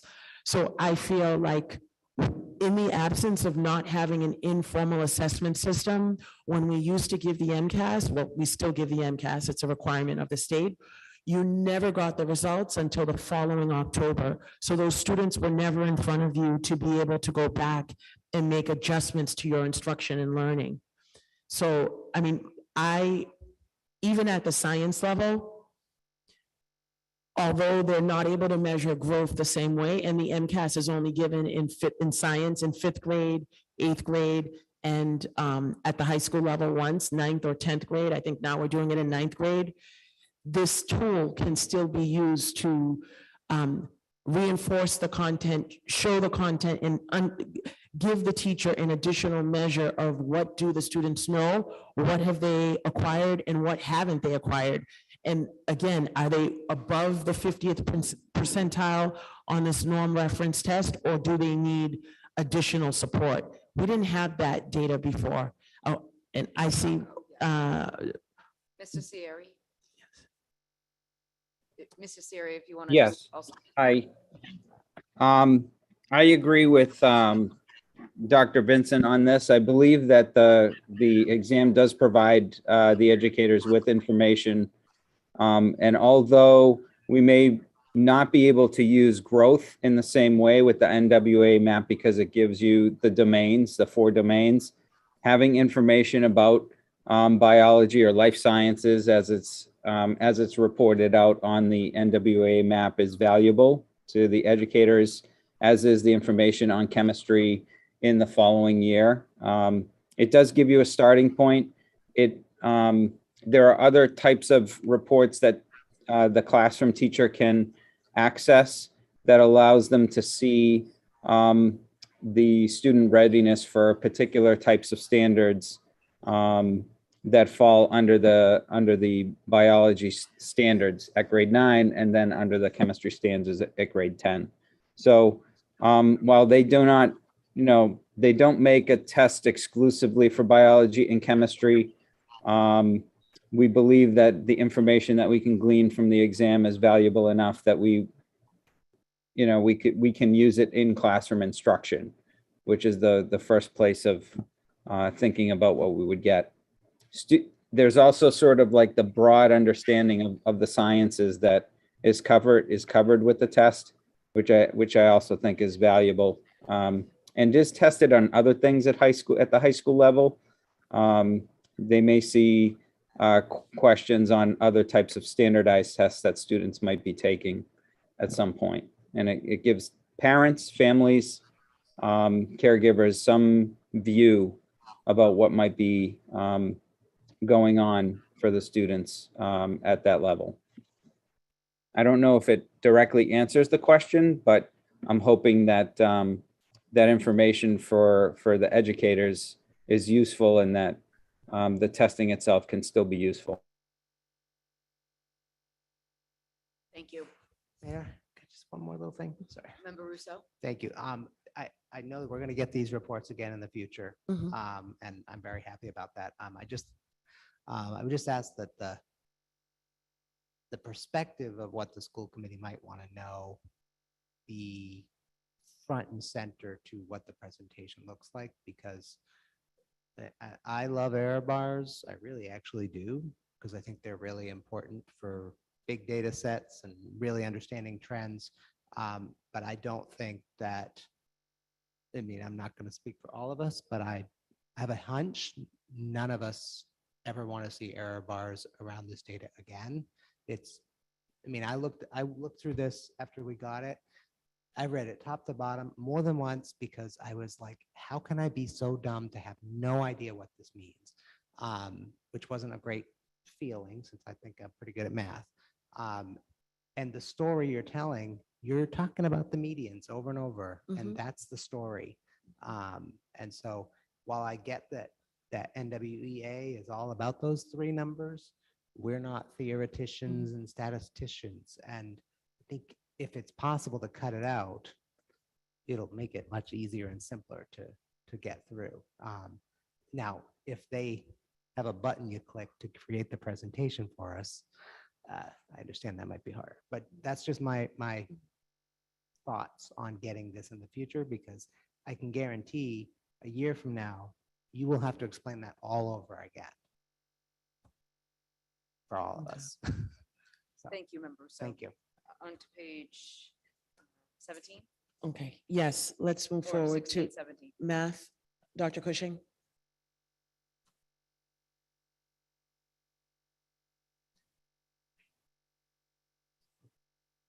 So this table that I showed for both math and for ELA, the goal where you're showing student growth is to be above the 50th percentile. The same is true when you take the MCAS. You want to see student growth percentile above 50. Any number above 50, and that's wonderful, because growth is showing it's just showing that you grew. Everyone can start at a different point, but you're showing growth over the course of the year. So that's critically important. In math, Dr. Cushing, if you advance. Similarly, of what I was saying earlier, the median score for kindergarten was 140. If you look at our scores, all of them are above 140. And by the end of the year, our kindergarten students, the highest outer range was 165 in the spring assessment. Dr. Cushing, I'm going to ask you to just go back one. The 165 is essentially in the first grade, beginning of year benchmark. So when you see kindergarten ending the year at a 165, you're able to say like, wow, they showed from kindergarten, beginning of year, to first grade, beginning of year. That's what you want to be able to see, the growth and the movement in the positive direction, anything moving up. If we stayed on the kindergarten lane, even though this table here is beginning of the year, but the 165 score is off of the chart. So if we went to 160, that would have been the 95th percentile. So in terms of growth, the students are showing growth, and that is a very good story. Not that it's just a story to tell, because we know we're dealing with the whole child, but our students are showing growth this year as we come out of the pandemic with all of the things that we had to work with. I was not sure if we were going to hit the median or exceed it by the end of the year. And so, Dr. Cushing, can you go forward again, please? For first grade, the range was 160 was the median. And again, we're showing positive movement. And even for some schools where there was a slight difference, those of you who might look at the McGlynn, for example, you see the 159, the 160, the 162. The goal of 160, by the end of the year, you can see the growth, which is absolutely wonderful when you look at the ranges. Second grade, the median score was 175. And we saw at second grade that there was one that was a little outlier, but the actual median score at the Missatuck was 173. We were still in the range, very, very close, either above or just, right at the tail of that. Can we move forward to third, fourth, and fifth grade, Dr. Cushing? The story is similar in third grade. 188 was the median score that we were looking for. Fourth grade was 200. And as we look at fourth grade math scores, again, the first time it was given, students were absent, students had quarantined, but by the end of the year, we moved all the way, we showed significant growth, which is important. Fifth grade, beginning of the year was a 209, so we had 2 of the 4 schools that were within that range. And again, this is diagnostic. We're looking at what the median score is and saying, what do our next steps need to be? Dr. Cushing, can you go to middle school, please? Middle school was where we did identify some areas. It was 215 for the start of the school year. And so both schools were not yet at the 215. In 7th grade, the median score was 220. And again, we do see a slight difference, but we're looking at the range and seeing where they ended up by the end of the year. 8th grade, the median score was 225. And we did see that that was an area that we were able to identify as this is an area we need to work on. High school, please. 9th grade, the median range was 226.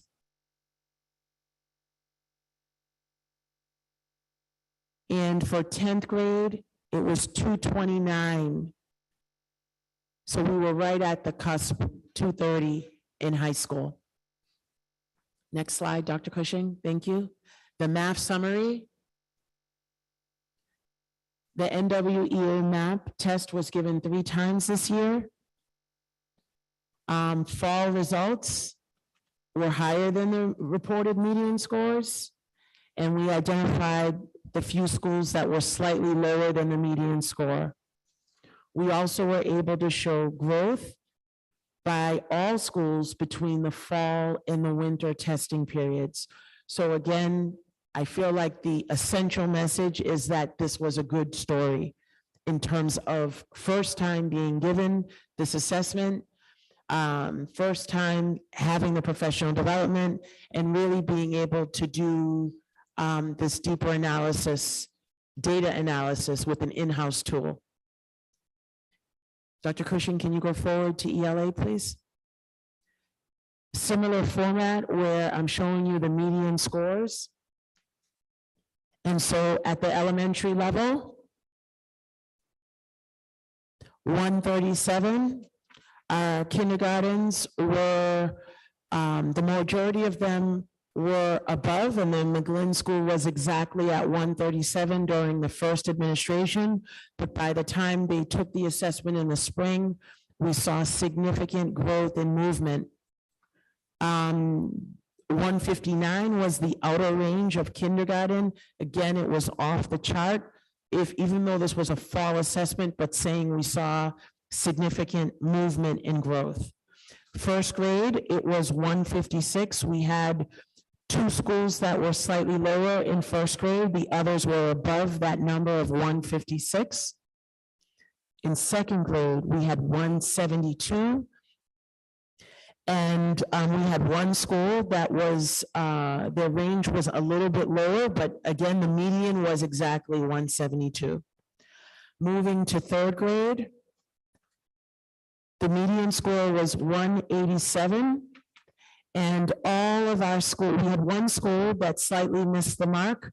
But their median score at the Missatuck third grade was 186. Fourth grade, the median score was 197, and all of our fourth grade at all 4 schools were above that median score. Fifth grade, the median score was 204, and at the McGlynn, the score in the middle was 204. The outer range was 202, but all of the other schools were above the 204. Middle schools.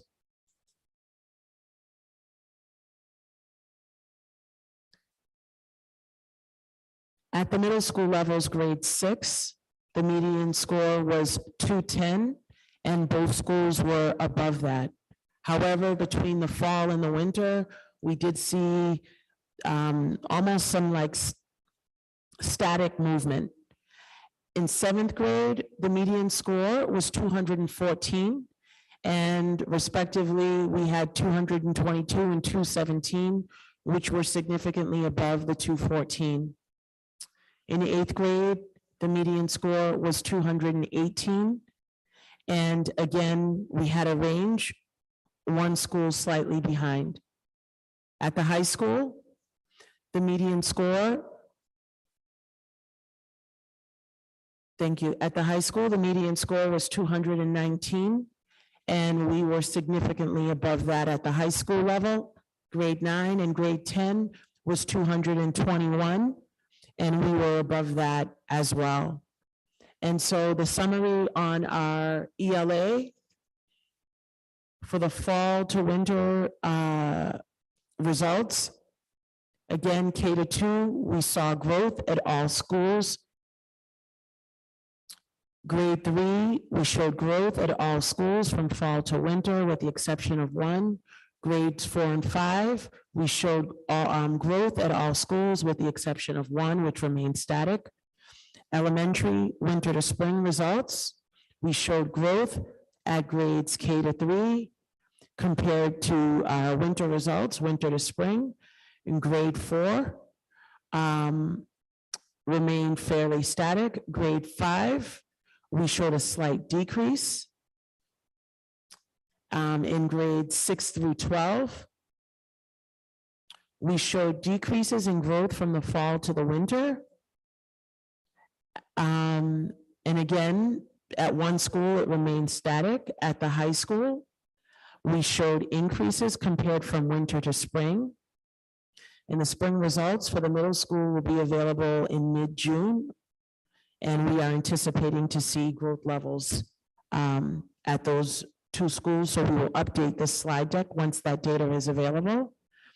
And all K-12 faculty have been trained again, as I said earlier, in data analysis, and they spent time having professional development on how to use this tool during department meetings, principal meetings, and they spent time examining their data.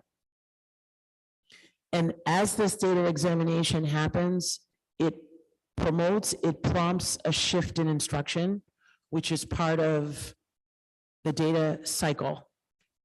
So our summary of actions, we are continuing to do data analysis with principals and curriculum directors.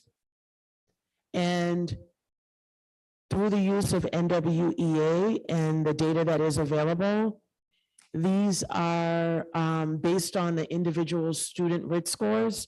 We are able to align Lexia Core 5, Lexia Power Up, Newsella, and Khan Academy, the mappers.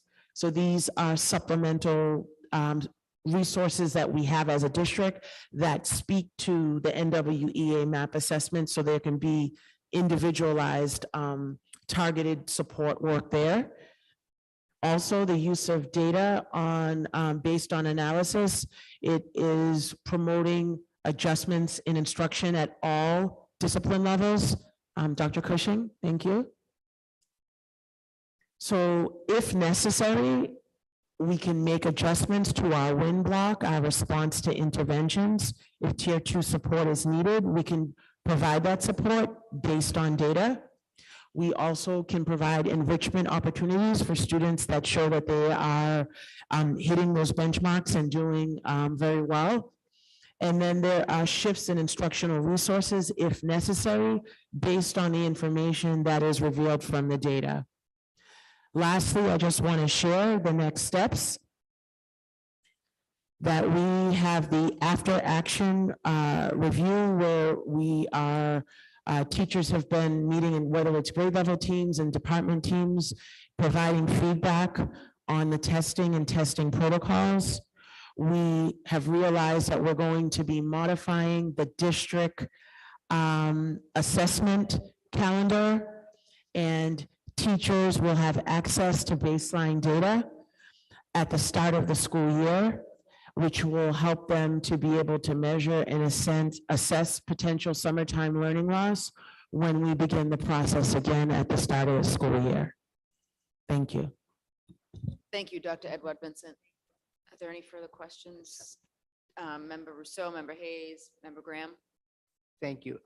Were any student results removed from the data set used for evaluation to provide these numbers? So I'm thinking about newcomers and EL students.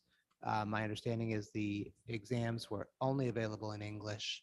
And I would hazard that a newcomer filling this out would get close to a 0 as you can get.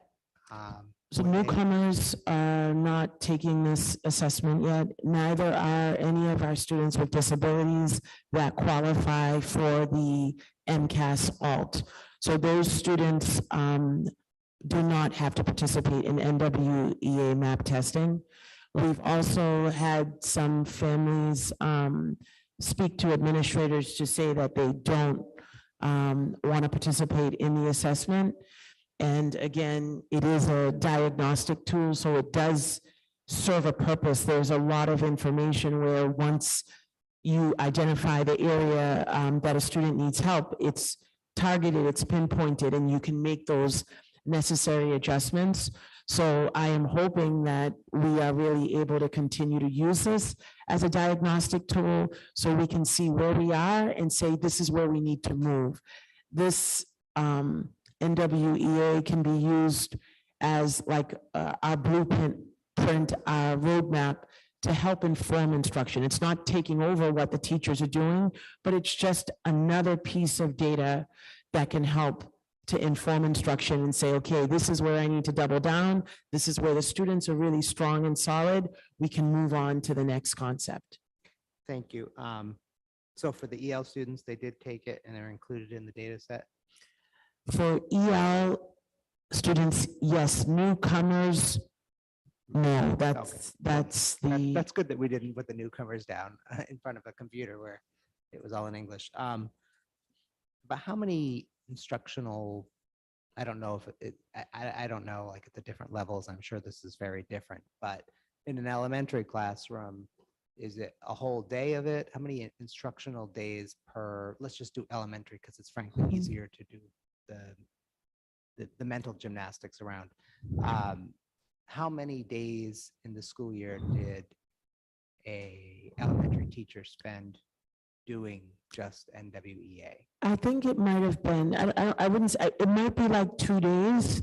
I don't have the specifics for the amount of time, but it would not be the entire school day. So they may have used 2 blocks or 3 blocks. I'm not sure of the exact amount of time that was used to administer the assessment, because this was the first time that we used it as a district, and that's where we're still in the fact-finding, gathering information and seeing how much of the information we can use to inform instruction and how long the assessment does take. Thank you. And I think some students are able to go through it at a faster rate than other students. And the way the test is designed, and if either Dr. Chiesa or Rocco Sierra want to speak to this, or Faiza Khan, depending on how you perform on the NW, if like the better you're doing, the more it adds. So some students end up being able to do more because of how they're performing, and it's showing their growth. So it's not like it automatically will just stop with you. There's some fluidity to it, if that makes sense. Yeah, no, I remember that when we were being introduced to it, that I think I certainly thought that was one of the better features, was that, you know, it kind of goes up and down in how hard the test is based on the students' responses, which I thought is great, because then we can really see, you know, where the student is at, unlike an MCAS, where if you can't do it, you can't do it. And if it was all easy, then you don't really know anything more about the student either. So that's good to hear, and I'll let my colleagues ask other questions. Thank you. Member Hayes? Hi, so my question has to do more with the original resolution that we passed, asking for information about the NWEA map. Really didn't talk about the scores. I mean, I think that's interesting, and I think parents do want to know that information. And I know that we also have a newer resolution that next year to have regular meetings after each administration to go over the scores. Our resolution that we passed had more to do with the implementation questions of it. We had asked, especially since it was, have the questions right in front of me that were part of the original resolution. That the idea of this assessment, or a large part of the assessment, was to give teachers information, as you said, to inform their instruction. And so one of our questions, or several of our questions, were looking at getting some more information about how they were using the information, specifically how they were using the data that they got, with some really specific examples at different grade levels, so we could understand how teachers were using this. Also wondering, I think one of the questions right here was asking for the teachers' perceptions of the test, and did it seem to match their perceptions of their students' levels? We really wanted to understand, or the idea was to understand the assessment itself, and how teachers were perceiving it, how families were perceiving it. One question was, are special education teachers able to use the map results to inform their IEP goals and objectives? Are English language learners, are those teachers finding they can use the map results to inform their instruction? And then we did ask, as Mr. Rousseau had just asked, the last question was, how long is it taking for students to complete the assessment at each grade level, and how are the students responding? Because of course we know the first go round of this, we did get a lot of reports. I don't know, maybe a lot is too strong, but we were getting reports that some students were very upset by the test. And so I'm feeling like this report, while it's got a lot of information, isn't necessarily matching the resolution questions that we had passed. Okay, so I'm going to ask if either Ms. Galusi, if you think you can come up to give some feedback, and or Dr. Cushing, on specifically at the elementary and secondary levels. With this being the first time that the assessment was given, I have to say that this was our baseline. Like, we finally went through the full cycle. And I can say to you, I've seen the sample document that teachers are using to look at how students have performed and what are next steps to inform what's happening during their response to intervention, their win blocks. It is being used to inform instruction and say, what do we need to readdress? So some of the questions, with this being the first go round, I actually feel like we're not going to get all of that information until now when it happens next year. Because the fact of Mr. Russo's question about when they're taking the test, that the test continues. It continues with you based on how you're performing on the assessment.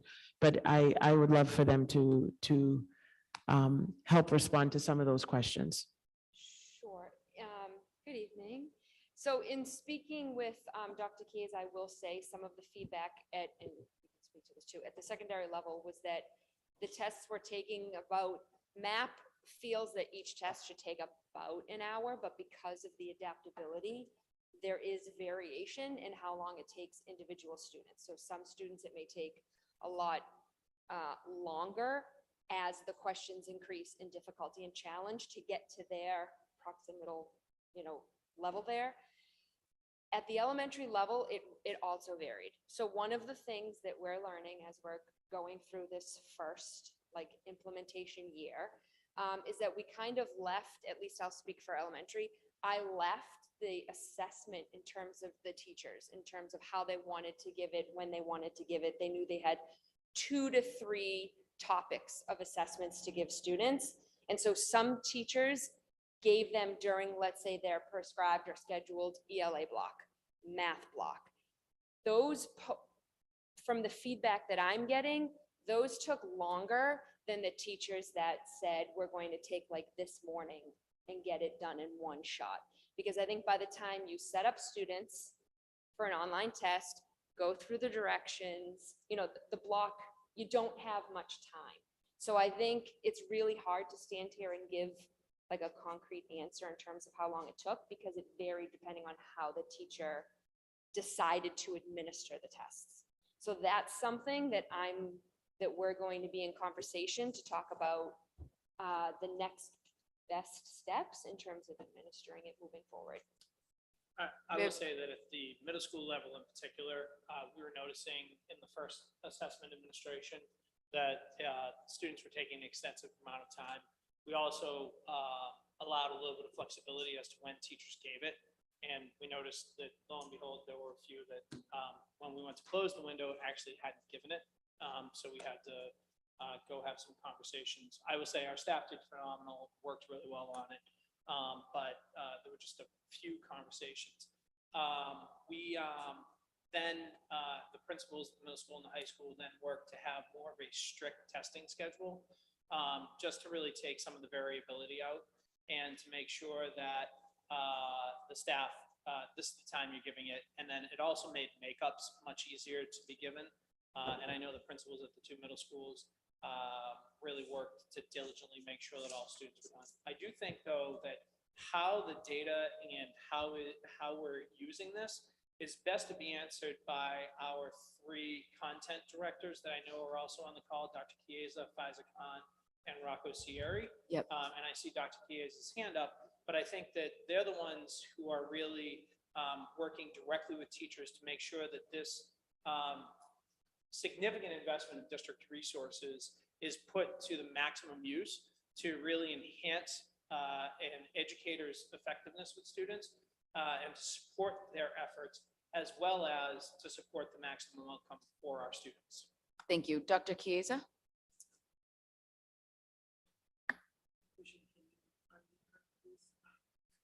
Sorry. Double duty.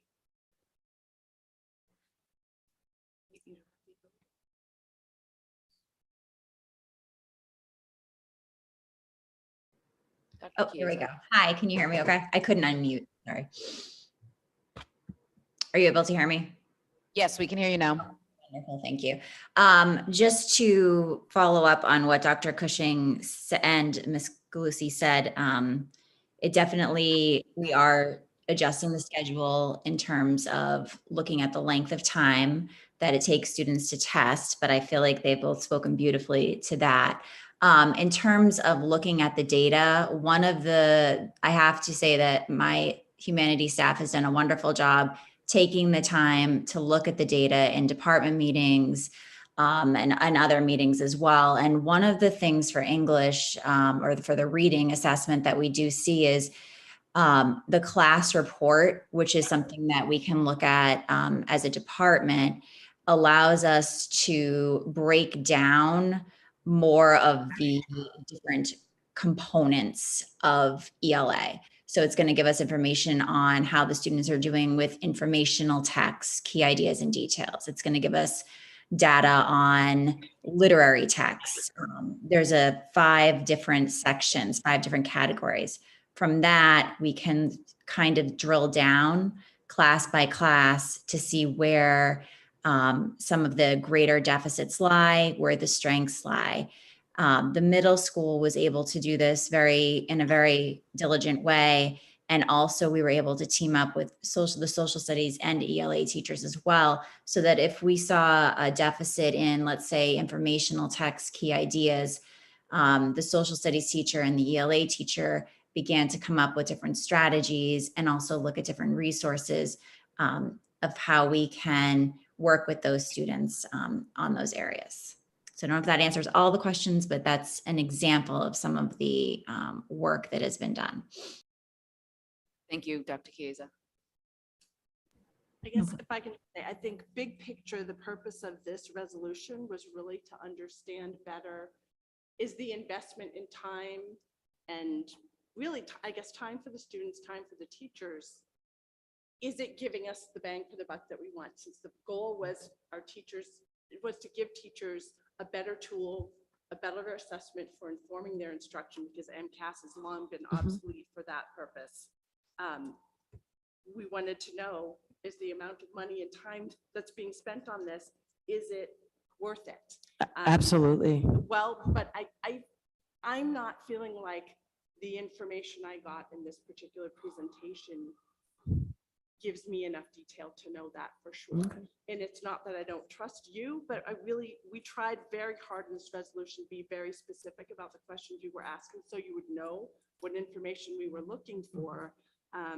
And I don't feel like we got it in this presentation. As well put together as this presentation was, we did get the scores, but really the gist of this resolution wasn't about the scores and what are the scores showing us. It was, how is the assessment working for the teachers? Is it, again, is there a lot of time being spent in this that's not necessarily translating to, enough information for teachers to really make a difference in their teaching? So my response back would be that Medford never had an assessment system outside of the MCAS. So there was no way that teachers could have the same conversation across all 4 elementary schools or both middle schools to look at data and say, this is where my students are performing. Right now, whether we went with NWEA map assessment, but we never had anything. So in the absence of having an in-house assessment tool to use as a diagnostic tool to inform instruction, it just didn't exist. So you weren't able to get to coherence. It's a similar conversation that I had with the committee when we had 5 different math programs between 2 middle schools. You were using 5 different programs. How are you getting a clear picture on how the students were truly performing, because you did not have the same system? So in order to bring about coherence, in order to say we're moving the district forward, you have to have some kind of data assessment system in place. As a district, we went with the NWEA map. It could have been iReady, it could have been others, but we were using NWEA map, and we're getting data now that at least tells us that's norm referenced. Are we on track or are we off track? Are we hitting that median score? Are we doing it or not? So a year ago, if you asked me, I would be like, well, we'll wait until the MCAS comes out and then we'll be able to tell you something. This is the first time that I have data outside of the MCAS that I'm able to just at least say in the month of June, wow, you can see the growth. This was the median score. This is our range. This is where we started in September, October. This is where our students ended up in June. So it's something. I'm just saying, in the absence of not having anything and saying that we can't test students, how are teachers, how are parents going to be able to say, how is my child actually doing? Now they can actually look and say, oh, this is the median score. This is where my child performs when they receive their, whether it's the fall or winter results, they can look at it and say, okay, you're doing well. When you get your MCAS report card, the following school year in October, the report card spells out for you, is your child, meeting the benchmark or not? And they do a nice little graph, and that's part of the parent report card. So I do feel it's worth the investment. We never had it before. And to try to be moving instruction forward, we are a school first and foremost. Our goal is to educate students. We need to have a consistent tool that we are monitoring their growth and their progress. If we don't have a consistent tool in place, then essentially I'm just making up what I'm saying to you and saying, let's wait until October to find out how we're doing. So I have, I'm sorry you don't feel like the data is showing that we are making progress. I didn't say that. I just Okay. want to be clear that I'm not arguing against this assessment or arguing that the data doesn't show growth. I'm simply saying that those were not the questions that I asked in this resolution, that we asked in this resolution. And so I'm still feeling like the questions that I have, I still have them. I'm still trying to understand how it's being used by teachers. I don't want to keep belaboring this, but I do want to be clear that I'm not against assessments if they are truly useful and if we find that the value added evens out with the amount of time spent on it. And so maybe we need to talk about this more another time in terms of what information would help the school committee understand that better. Yeah, I think some assessments from the teachers, which I'm sure we can collect over the summer with a second follow-up update sometime in the fall, maybe would be helpful. Member Graham? Thank you. I am really excited about the data that this provides and the level of objectivity that it can deliver to the district as a whole, because we have, as you say, we have lacked that ability. And I don't think Member Hayes is suggesting that we didn't, or that, that the data isn't good or it is good. So I'm supportive of an update next year as well. I think one of the questions that I have, though, is we've had a bunch of discussion about how this information is provided to parents. And as we end the year, report cards go out, there's MAP scores, there's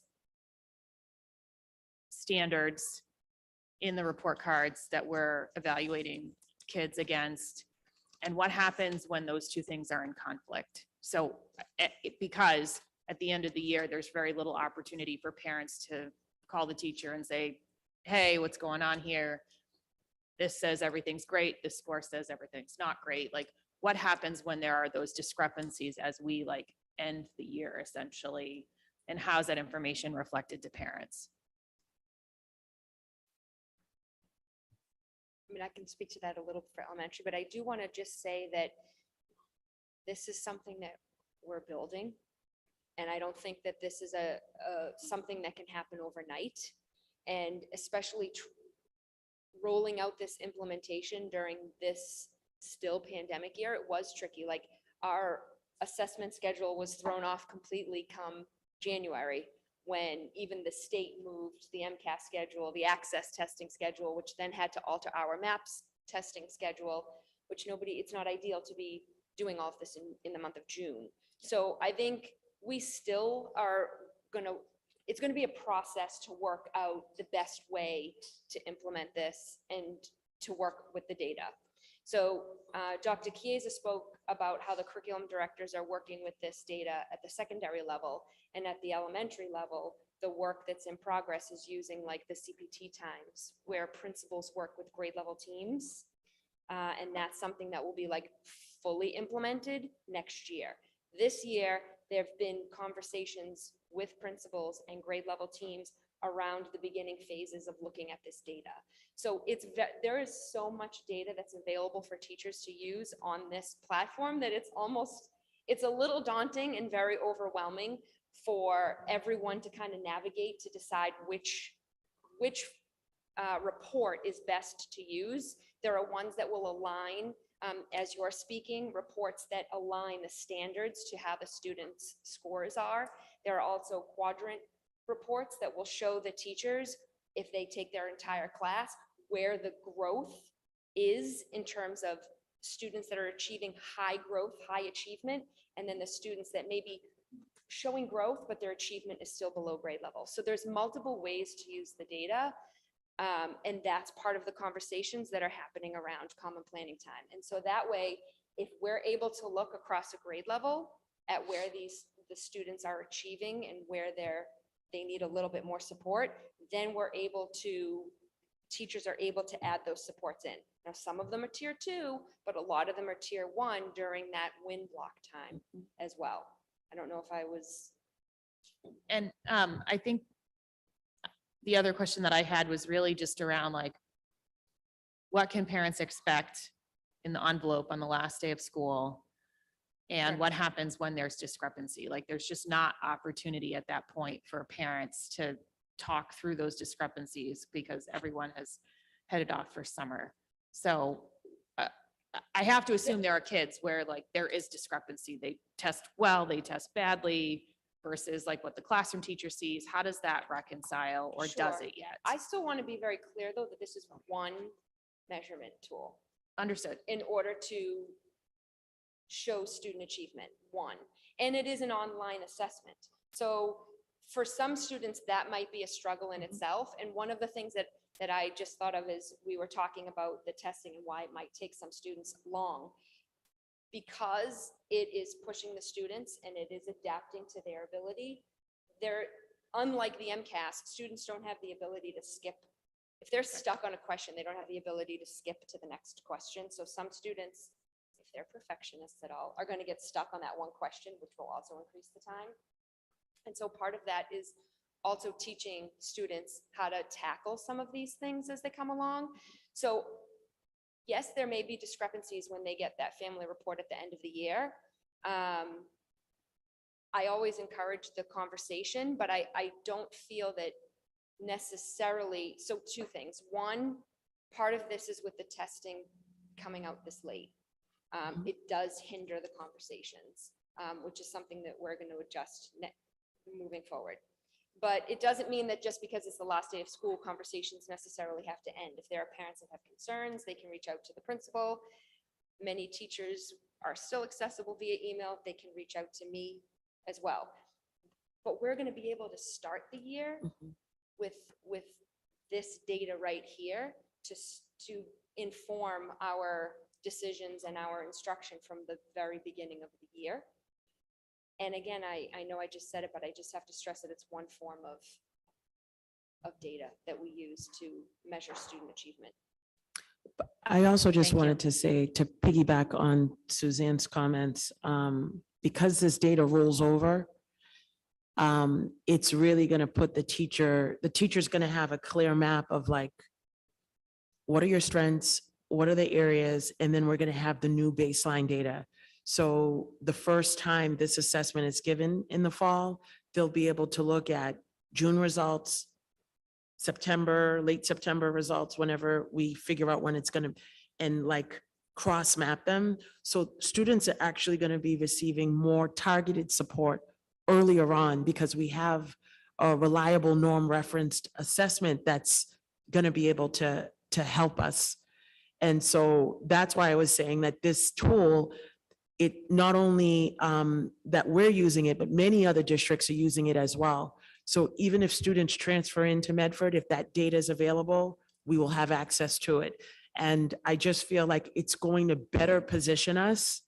I felt like our weak link was always our lack of data accessibility. And now we finally have access to in-house data. And I do feel like this is going to be a game changer for how we provide supports, justify, oh, we need additional interventionists or additional this.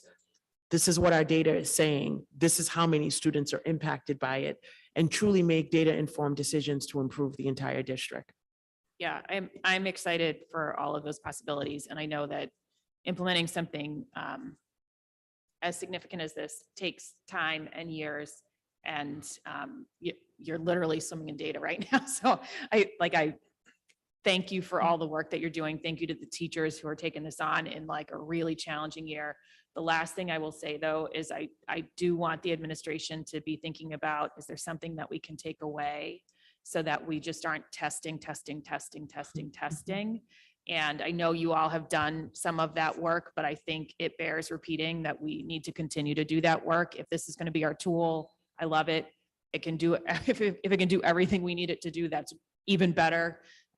But I just want to make sure we're not, adding this on top of, and, making school about taking tests.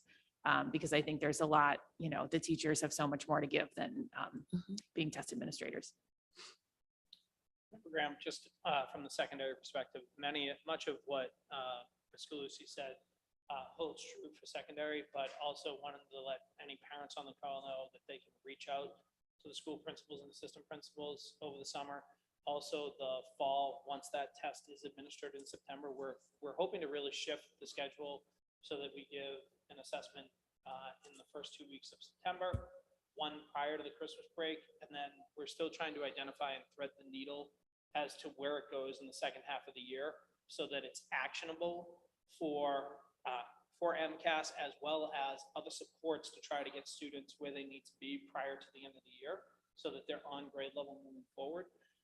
But that first assessment coupled with this June assessment, I think is going to be really critical for families and for school personnel to reach out in a cross communication manner. That if they don't hear from us, by all means, please reach out.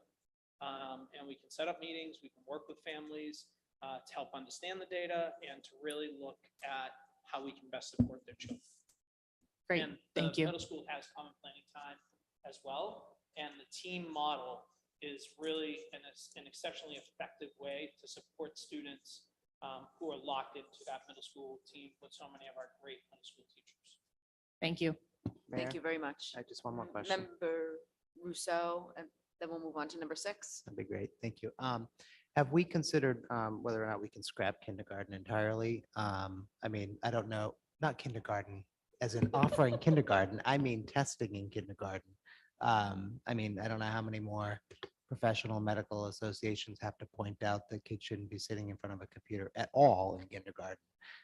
I'm looking at our report. I believe I can't remember who did it in May of 2019. We asked for an inventory of all assessments, which if you don't have it, I'll send it to you so you can maybe get it updated. Okay, but there are a number of assessments for kindergartners. There's the DRA, there's the ELA formative assessments, the ELA summative assessments, and more. And That's an old list, member, so.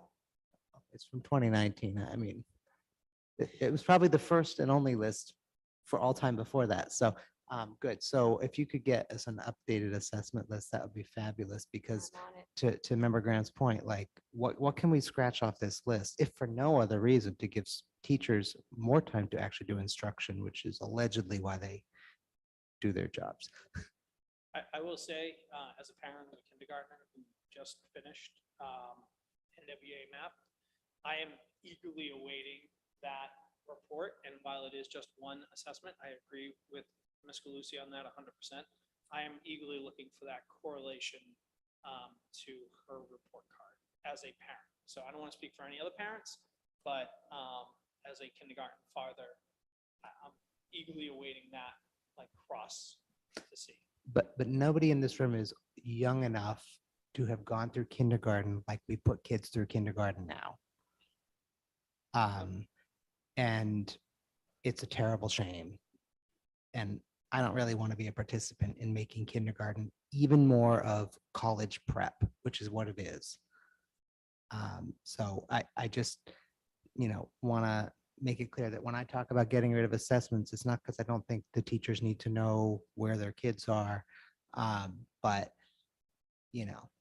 I there was a recent thing about what you needed to know to go into first grade in the 70s and what you need to go into first grade now.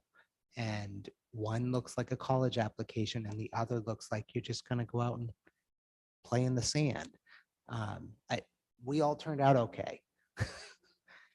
Most of us, some of us. I'll, Okay. I then will update that list. for Thank you. Thank you. We have somebody, Mayor, it's Dr. Chiesa. May I just add one thing about kindergarten? Dr. Kaiser, and then we have Ms. Brito who would like to speak. Yes. Oh, I apologize. I just wanted to mention that the kindergarten NWEA map ELA also includes the dyslexia screener that we are mandated to do by law. So that one for kindergarten, we're not double testing. We are able to use NWEA to fulfill the requirements of the dyslexia screener for kindergarten. Thank you, Ms. Chiesa. Dr. Chiesa. Louisa Sprito, the Ashland Street, Medford. I know this test isn't going to go away, but I look at my colleagues, I look at the kindergarten teachers, and when it is time to administer maps, the anxiety in the teachers, not only the children, is just overwhelming. We have a great support system within the school that I'm in. I'm at the Roberts, and I'm sure the other schools are the same. But to just see the anxiety and the stress in those kindergarten teachers coming out of the classroom at lunchtime, and they're just like, you know, the kid wasn't able to do this. Is there any way to back off of the testing for, and just have it twice maybe for kindergarten? Or have it, if it's twice now, maybe just go to the end of the year and just have them assessed then. I don't think they have enough computer skills to begin with. I know that I am extremely fortunate to be next door to Miss Goldman, who covered my class for several months last year while I had COVID, because she has the technology skills. I still have to call her in my room when I was doing this map testing. One of my children that is dyslexic scored actually in the negative. And it broke my heart because this child's comprehension is just beyond anyone in the classes. The child is extremely bright, but this test does not show his full potential. I had to keep going around the classroom to remind children, click on the speaker so you can hear the directions. You don't always have to read the directions. So there's a lot, I think, that we can do to better this test if this is something that is going to stay. I do look forward to getting those scores next year, like you're saying, Superintendent, to work off of those. But I have children, I have two particular boys in my class that are exceptional in math. And they scored so low in math. I have a child that has missed probably 40 days of school, has not even reached the benchmarks in reading, but yet scored super high. So some of these test scores I don't think are really indicative of their classroom performance. When I grade them for their report card, it will go by what they do with me. It will not go by any of the MAP scores. I know we have been told to use the MAP scores to grade their report cards, but I'm sorry, I can't do that. I cannot do that. I don't think it's fair to the child. Their report card should be graded in accordance to what they've learned from me and not the mistakes that they've made on maps or the gains they've made on maps. But, you know, the first time I did test the children, I used the tool with Miss Goldman. We were pilot teachers for the math program. And my class, the first map testing, my class scored higher than her class. And then we did the pilot and her class went slightly above in math. It was a good measure for that because with it, we did decide on the right program. The program I was using was hindering my students. So the thing is, in the, not so much for math, but in the reading, I can tell where my students are. I don't need them. I don't need this test to tell me who's dyslexic, who's not, who is advanced, what child is going to have trouble in the classroom, who needs to go to Title I. And the other thing is the children that come out identified that do need that RTI can't get the RTI during WIN because they're already out with the Title I teacher. So there's kind of a catch there, so that we have to do something with the scheduling as well, so that we can find time to pull these other children to give me time.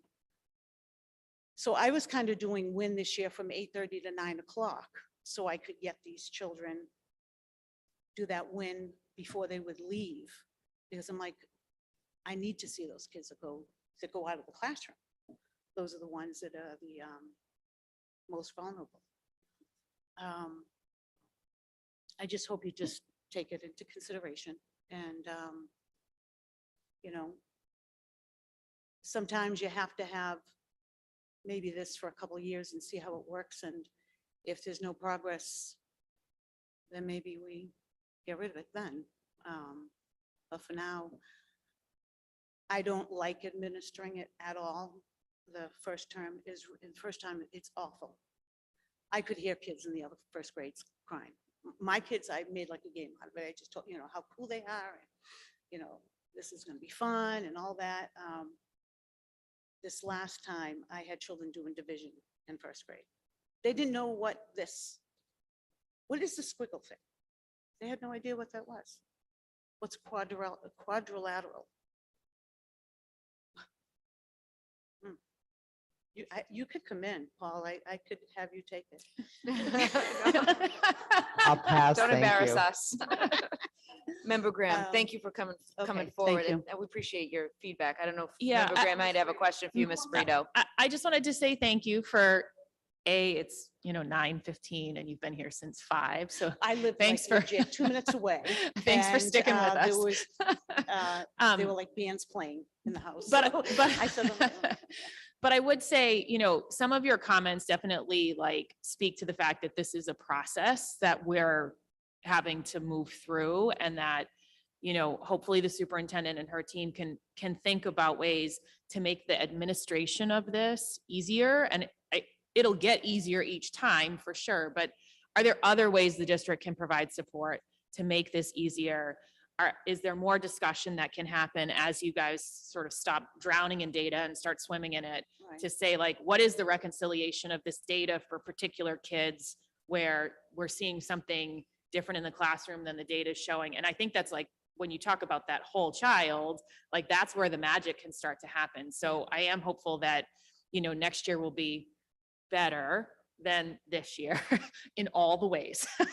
But I do think, the administration needs to hear from you all about like what is working and what you need support on, so that they can provide it, so that this can get better. So thank you for taking the time to do that tonight. It is appreciated, and, please keep the feedback coming. Yep, thank you. thank you. Member Stone? I just have to say thank you that Ms. Brito taught 4 of our 6 kids for first grade and taught them all how to read. And I appreciate that foundation that she gave them all, that they still Oh, talk thank you. about you. Thank you. So thank you for being And here. Mayor Longo, please don't say. Ms. Brito is my teacher. Oh my goodness. Oh. And then my sons. So she's Wow. been amazing for many years. I'm old. No. You're looking So be good. kind to me. All right. Good night, everyone. Thank you. St. Joseph's. Yep. Yep. She was young. Yes. Still is. Thank you. Thank you for the update. think we'll look for more updates in the fall and hopefully get more feedback from our teachers. Thank you. Number 6, fiscal year 23, Medford Public School operating budget update, Assistant Superintendent of Finance and Operations, Mr. David Murphy.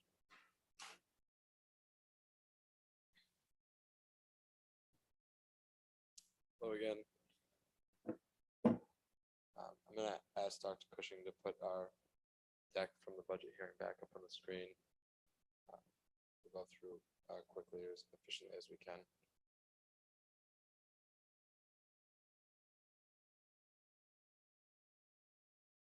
Well, that's going up on the screen. So I think at the hearing portion of the meeting, we sufficiently covered the budget process and a recap as to how we moved through over the course of the last 6 budget meetings and updates.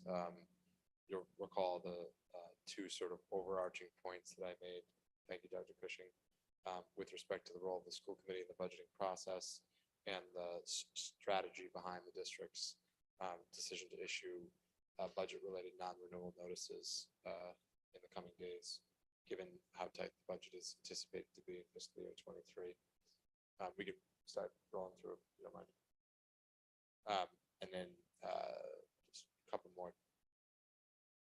Great. And so the delta, or the original delta between the school committee's May 25th request, the intention, louder. I was just being quietly based on everything I've already said, but I was going to start speaking up when we get to the new stuff. The $4 million delta between the May 25th school committee request and how we've gone about both trying to preserve the strategic priorities to the degree possible within the anticipated operating budget, and then some of the reconciliation processes that we've engaged in. So again, high level update. This is a level services budget by and large. It does include a 2% COLA that is budgeted in. The increase is largely from the 67.4 that we're operating now to the 69 million we're anticipating to operate in FY23 is largely the fixed cost increases, and there will be the sort of strategy behind the reconciliation is finding other funding sources wherever possible. I think we covered the position eliminations sufficiently, so I'm going to move past that slide, if I could, Dr. Cushing, and move to this table that shows how the 2 numbers came together. I think one more, if you could. So on the far left there, you see the $72.5 million request for May 25th. On the far right, the original anticipated appropriation from the municipal government of $68.5 million. That was, I say original, the window of time between when that rose to the approximately $69 million was so short we didn't even have a budget update in between there. But you can see the various cuts in the 6 bullet points at the bottom explaining how the administration has gone about attempting to reconcile these numbers. And then the one at the bottom there, that there are some fiscal priorities that will be deferred to subsequent fiscal years as there is each budget year. So the next slide, I understand that given that the size of that shortfall between the 2 original numbers, I recognize that the use of the term highlights could be one that could be met with some skeptical looks. I see that it is being met with some skeptical looks.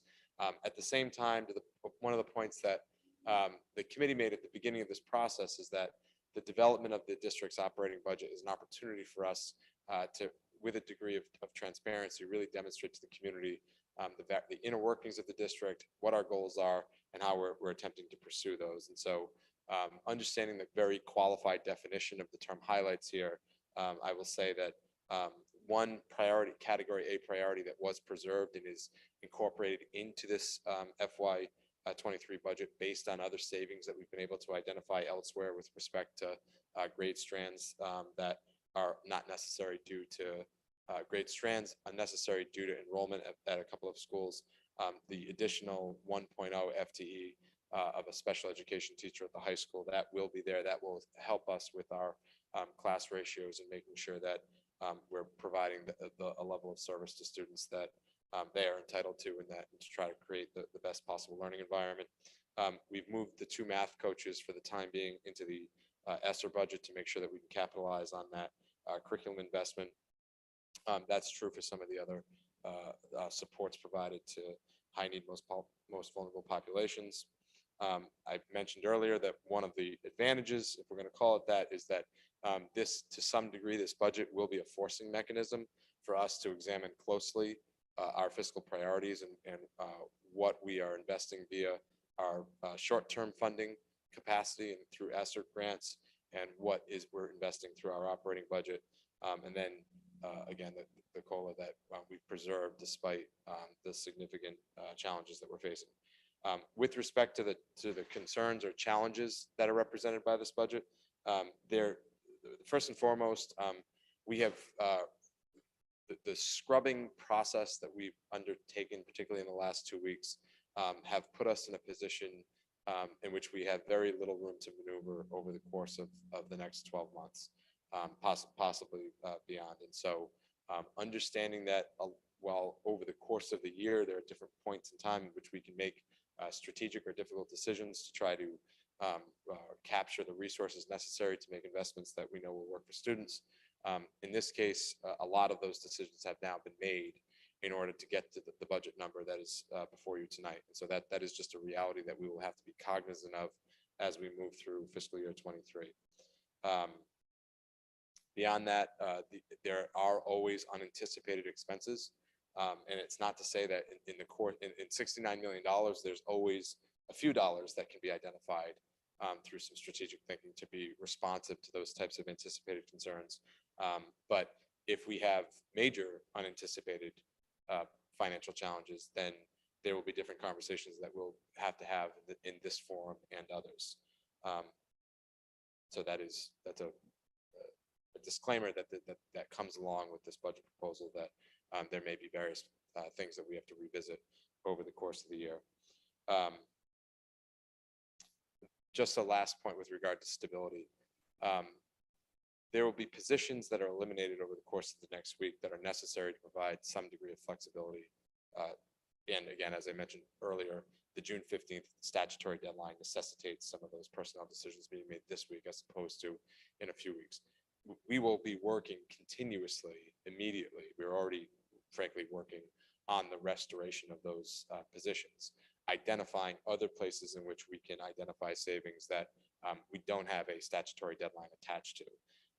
But there are other things, the municipal budgeting process, the settlement of the collective bargaining agreements, and the identification of potentially the use of surplus FY22 funds to hopefully bring down some fixed costs in FY23. Those are essentially the three areas that can expedite or accelerate the restoration of positions that we have to eliminate over the course of the next week. I mention that because the obvious question when we issue budget-related non-renewal notices is if we're going to restore the positions, when can that happen? And I don't have a specific date, but I can point to those three variables: what happens in the municipal budgeting process, the settlement of hopefully the settlement of CBAs, and the identification of what potential FY22 surplus funds can be used for in FY23. And there's a very limited category of things that we can use them for, but there are some. Those are the three areas that I think are our best path forward with respect to stabilizing the situation and having restorations as quickly as possible. We can probably skip over the next slide on the funding, the ESSER funding, because we'll be sharing more information with you in the coming weeks on that, and we've already talked about it extensively. Just so with respects to next steps, we would ask for a vote this evening endorsing the $69 million budget. There isn't a good verb for me to use with respect to approval, endorsement. A vote will position us to have the conversations we need to with the City Council in the coming weeks. We've received an initial invitation to testify before the council, and so I would anticipate the superintendent and myself doing that. If not this week, then within the next week or so. And then with regard to updates that you can anticipate going forward, obviously the collective bargaining processes and how those continue to make their way hopefully to a resolution in the near future. Specification with regard to the ESSER budget, those two things are related, as I mentioned earlier this evening. If in the event there is any supplemental funding opportunities, we'll obviously let you know about that as quickly as possible. And then we will also keep you posted with respect to any fluctuations with regard to FTEs coming out of this week's budget-related non-renewal notices. With that, I'm happy to take your questions and would ask for your vote. Member Rousseau, then Member Graham. Thank you. First, I'd like to make a motion in compliance with rule number 76 to authorize the superintendent and assistant superintendent to attend city council meetings for the purposes of delivering or answering questions related to the budget. Second.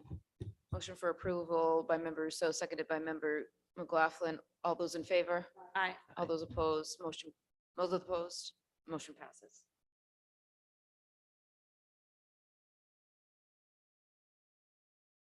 As early as this Thursday, if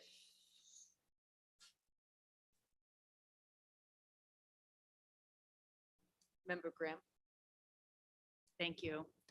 I have been flashing back to 2 years ago when we had a very similar conversation about the budget.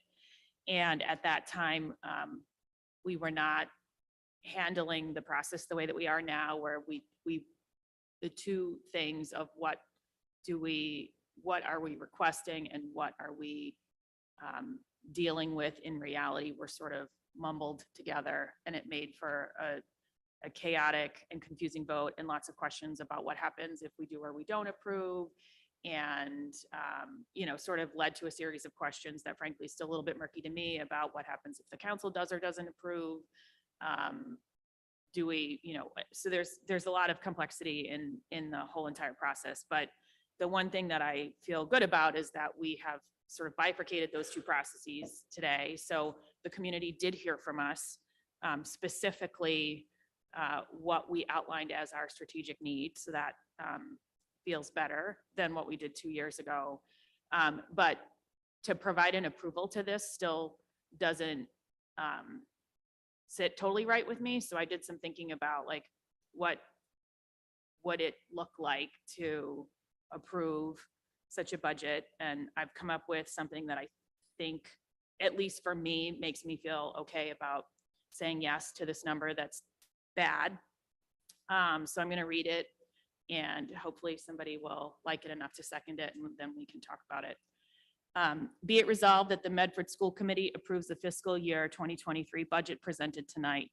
We approve the budget outlined at $68,994,776 and note that it is $2.8 million less than our request of $71.8 million to the mayor. Be it also resolved that the Medford School Committee expresses its sincere disappointment that we are faced with a budget shortfall in Medford Public Schools for the second time in just 3 years. The school committee commends the school administration for working in good faith on a budget that outlined our authentic needs in FY23 as our students continue to move on from a global pandemic. We especially thank our finance staff for their quick and unexpected work to make substantial cuts to the FY23 budget over this past week with limited impact on students in classrooms as possible. Be it also resolved that it is the opinion of this committee that the actions taken to mitigate this budget shortfall are not sustainable going forward. We are calling on the mayor, the city of Medford, the Medford City Council, and all residents of Medford to ensure that this is the last budget that cuts Medford Public Schools budget. Medford Public Schools represents the future of the city we call home, and we call on city leadership to provide the necessary funding to achieve our aspirations of being the best district we can possibly be. We implore our city leadership to create all future budgets based on the recommendations of the Medford School Committee, where supporting students and investing in our infrastructure and teachers is the top priority. Be it further resolved that the full text of this motion and the corresponding vote be delivered by noon on Tuesday, June 14th, 2022, to the city clerk for distribution to the Medford City Council. Second. If I may, from the chair, I just, the language cuts Medford Schools budget. I just don't think that's accurate. It's almost a 2.5% increase from last year. Yes, it's different than the requested amount the school committee sent to the administration, but in no way is that a cut. So I can't approve that. I'd ask that respectfully ask that language be taken out. You also mentioned a budget shortfall. That budget shortfall is based on approximately $5 million over last year. Whether or not, I'm not going to get back into the override, but we have a limit on the tax levy of 2.5%. So for any department, whether it be school or fire or DPW to be asking for more than that is something that the city cannot afford and can't sustain. So I just ask that we reshape that a little bit. I'm okay with the rest of the language, but to say where it's a cut is inaccurate completely. Mayor? Member Russo? When we went through I know it says 5 meetings, I think it was 7. Who's counting, really? 7 budget meetings. 71.1 million was a not cut number. Anything less than that was a cut. Between inflation and the increasing costs of buses and electricity and extra $200,000 for fuel. None of those things added a nickel of additional anything for a single student, a single staff member, no one. So regardless of the fact that it's 2.25 or 2.5% higher, it is absolutely a cut from a level service. Level service was 71.1 million, and I know those numbers are probably outdated and slightly off a bit, but anything less than that is a cut. I mean, if you go get service anywhere and they give you less service, that's a cut. So I think that while it is certainly a valid point that it is more dollars, it's also true that Medford's budget from, I think, a decade ago, adjusted for inflation, is barely what we have now. So I'm not comfortable with changing the language because in my mind, it is absolutely a cut. Thank you. Member McLaughlin? I want to ask Mr. Murphy, I thought on the last slide presentation, when he was sharing the amount that was being asked, he was saying that was level funding. So I'm confused about whether Mr. Murphy would see this as a cut or not, if you could help clarify that for us. Well, thank you, Ms. McLaughlin. I think that it's a little, one of the challenging things about this from the numbers perspective is that the original package that you approved was estimated to be 72.5. In the reconciliation memo, you saw that we were essentially preserving everything that was in the package that you approved at $71.8 million. Now, frankly, I did say when you approved the 72.5 that I anticipated that based on a few adjustments to the fixed cost estimates, we could bring that down. I was surprised that we brought it down $700,000, but I will be honest that there was a greater, and this is just very, I think this is this is a very transparent acknowledgement that the aggressiveness with which we were vetting the numbers increased when it became clear that the appropriation was going to be less than we had anticipated. And so exactly where is the fixed cost increase? It depends on how thoroughly did you want to vet the existing numbers, and by not just in terms of adjusting them, but also some movement onto revolving funds. So essentially the $71.8 million number is the fixed cost increase after we engaged in some a scrubbing of the budget that included some practices like paying for recurring costs via revolving funds in a way that we had moved away from over the last 2 years. And I don't really want to continue to do it, but it was clear that it was going to be necessary. And given the sort of short timeline, there was a need to get that number, start to get that number in which the 69 was to some degree in sight. So what exactly is the fixed cost increase? It's about $2.3 million or so, I would say maybe 2.2. But I mentioned earlier that one of the ways in which we can continue to realize some flexibility is we can look at potential surplus FY22 funds and advance pay some of the tuitions due in FY23. That will lower the fixed cost increase and therefore change the number that I'm referring to now. But it also, there's a little bit of can kicking that goes on with that because those fixed costs are going to continue to increase in subsequent fiscal years. My recommendation would be to say, add the language to the request, which is, the mayor's point is this is not a cut to the operating budget, which it is not. it is a adjustment to what you requested. And I think adding that language,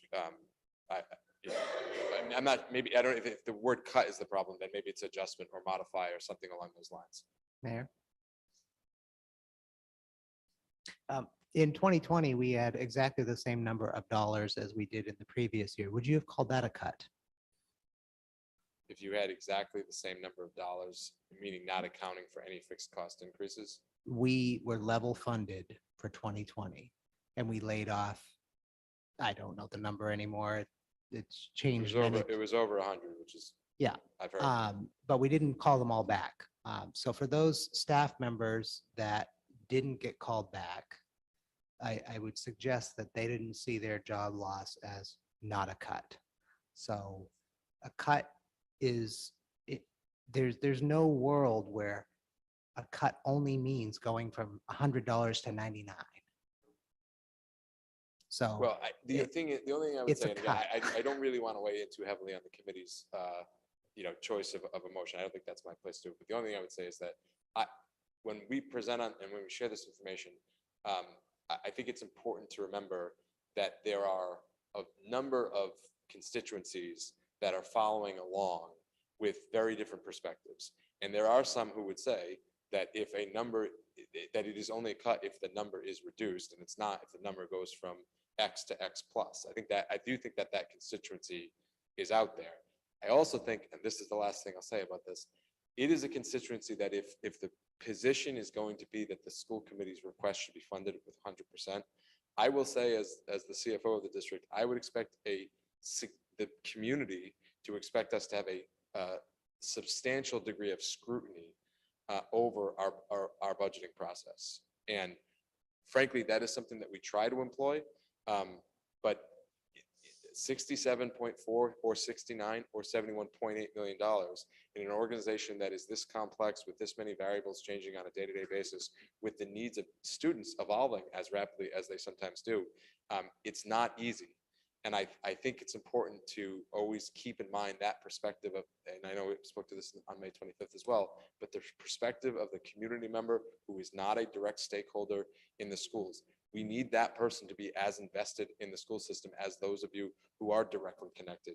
And I think the only way we earn the trust, the confidence, the goodwill of those members of the community is if we are providing that level of scrutiny. And so again, it's really not my place to say how you should word the motion, other than to say, I think that and from my time here, all of you on the committee and in the municipal government are trying to prioritize the students and children of this community and trying to maximize that investment. I think there's disagreement and honest disagreement about how to do that. And I think that the message should articulate that shared commitment.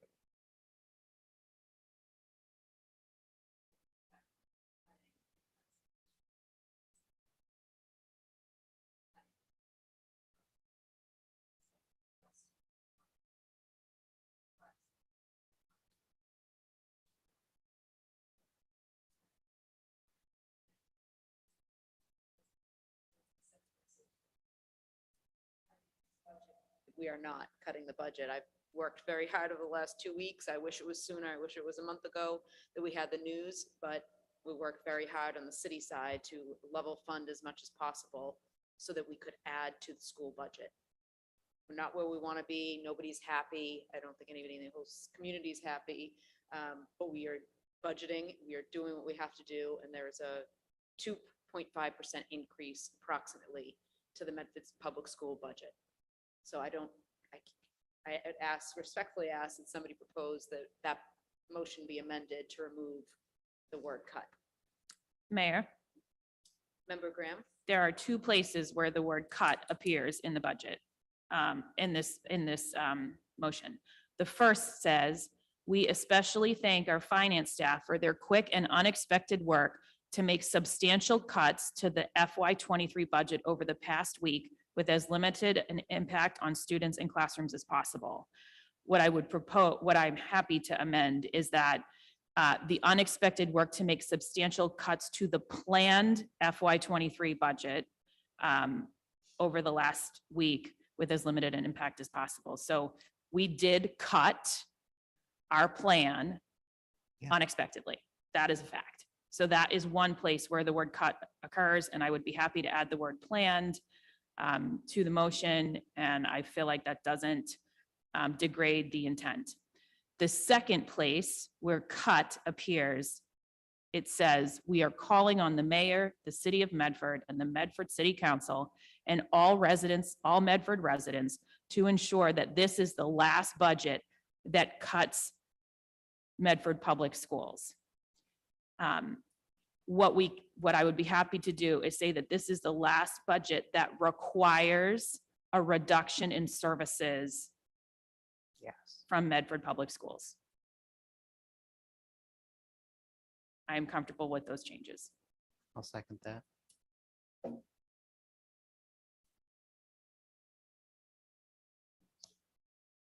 So can you repeat the two changes to the word cut? Sorry, I heard that the first one was the plan, cut Mhm. the finance director for working to cut from the plan, which was the original 71. And I mean, the original 70 to the 71. And then the second one was that That this cut to- services, yeah. Right, that this is the two, and that we're calling on the mayor, the city of Medford, the Medford City Council, and all Medford residents to ensure that this is the last budget that requires reductions in service to Medford Public Schools. Okay, reductions, uh-huh. Your microphone.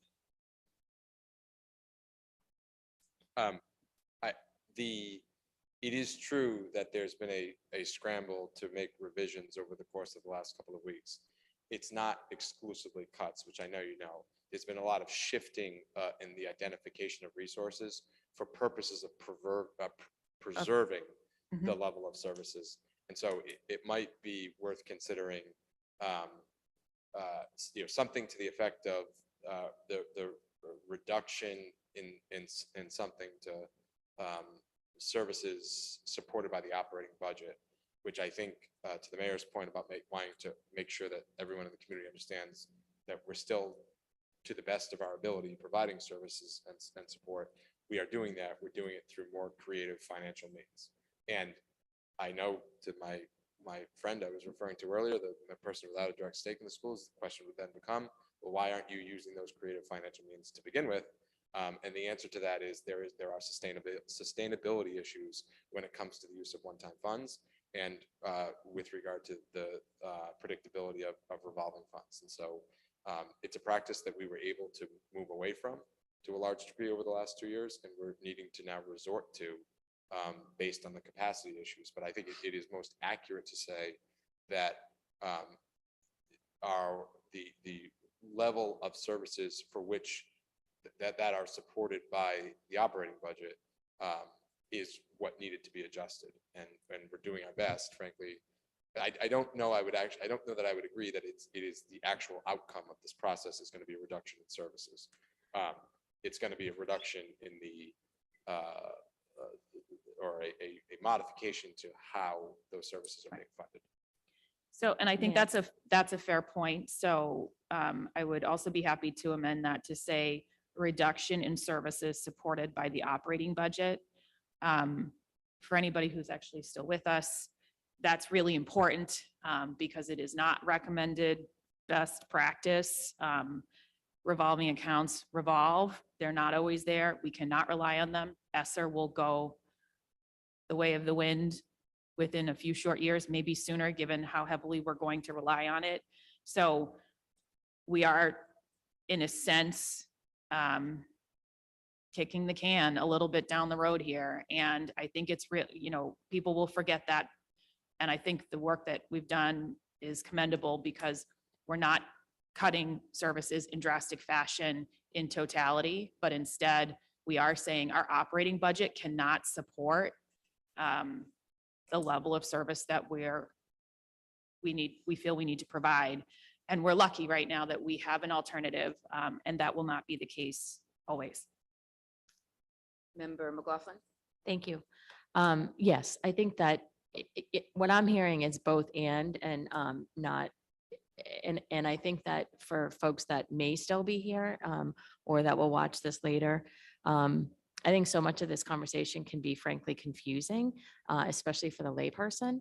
And a lot of it feels like, and some is frankly potato, and some is kicking the can, and some is a number of things. But if I think about the layperson and getting back to knocking on doors and people talking about budgets and what have you, as we were knocking on doors, for a person who's not necessarily invested in the schools or what have you, if they hear when we're knocking doors that we went from 67 million to, 69 million, 2.5 to little less than $2.5 million increase in dollars for them, they're not going to stand by and have a 45-minute conversation with us about what the level services were, what the difference in services were, how this worked, and how that worked. And so I think that I appreciate, through the chair, Member Graham's willingness to be more flexible in the language, and the way that this is written. And it's also true, as we recall from 2 years ago, when there was some consternation over whether or not to approve the budget and what it meant if we approved or didn't approve, and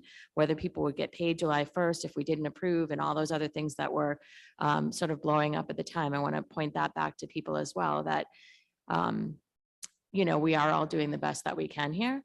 And I do appreciate all the work that you've done to try to help us with these numbers.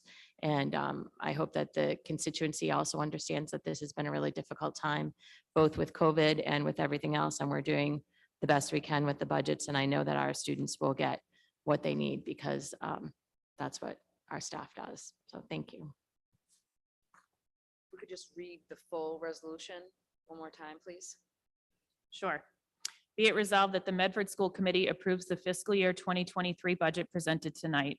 We approve the budget outlined at $68,994,776, and note that it is $2.8 million less than our request of $71.8 million to the mayor.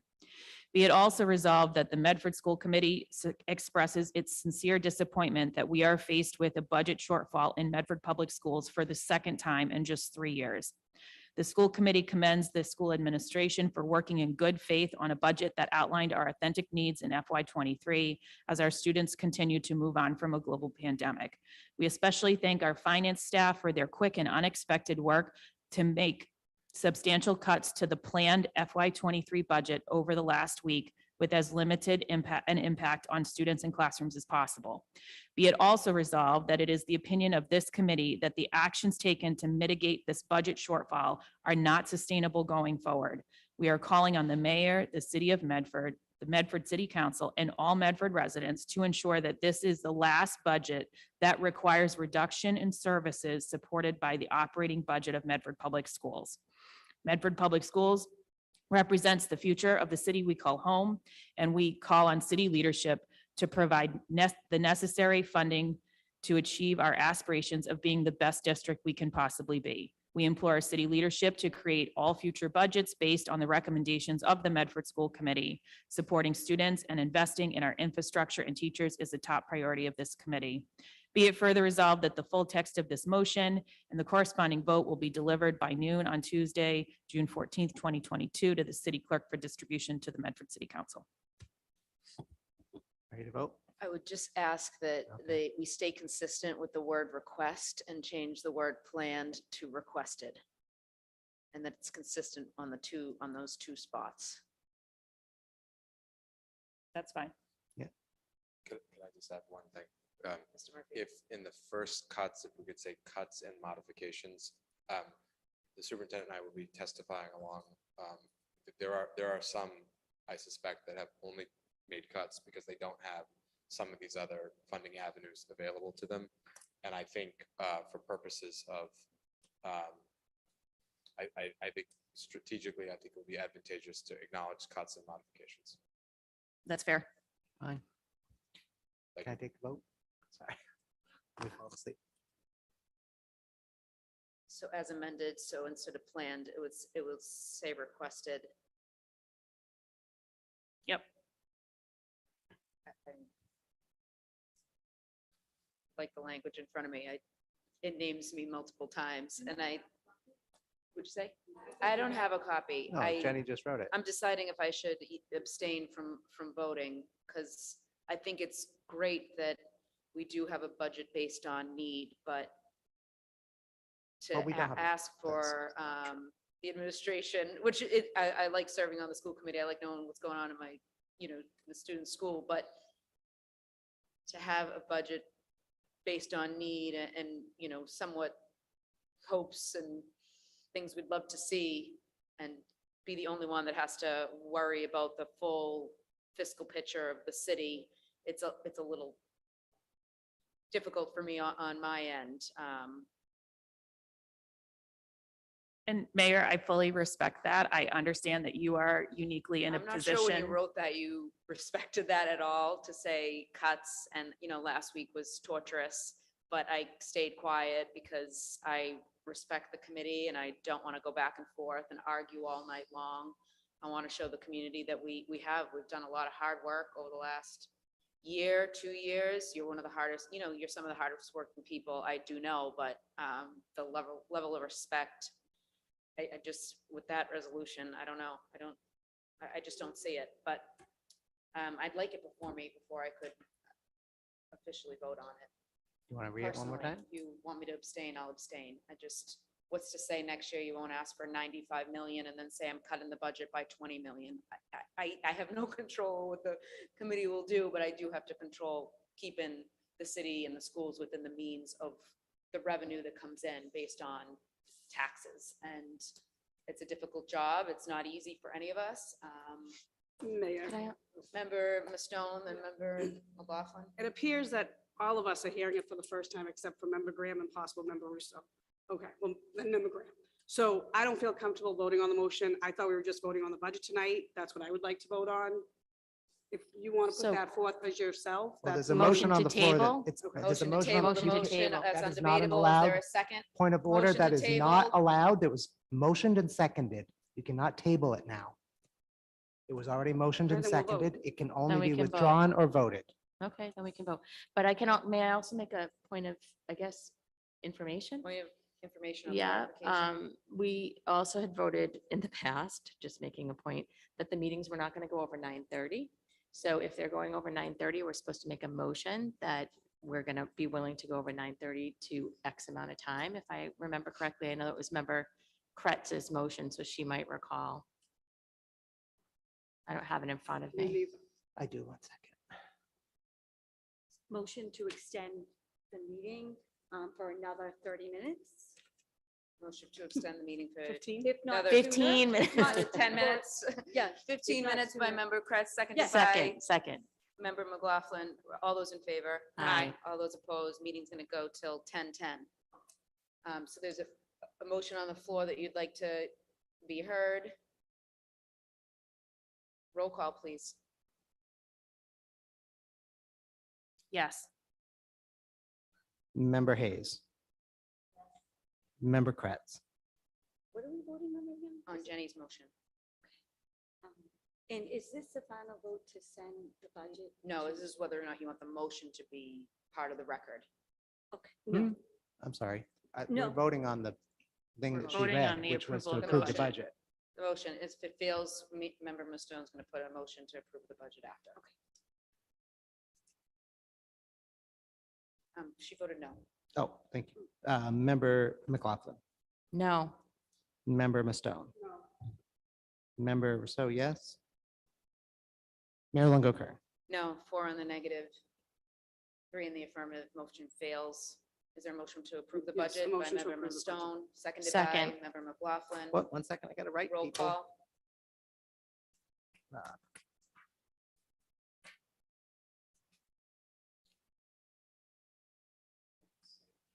It's not a motion that will be legal. I need a motion.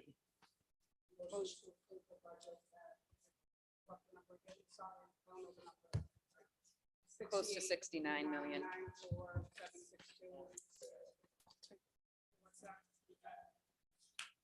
As I have it. presented. would be sufficient. As presented. Second. Roll call, please. Member Graham,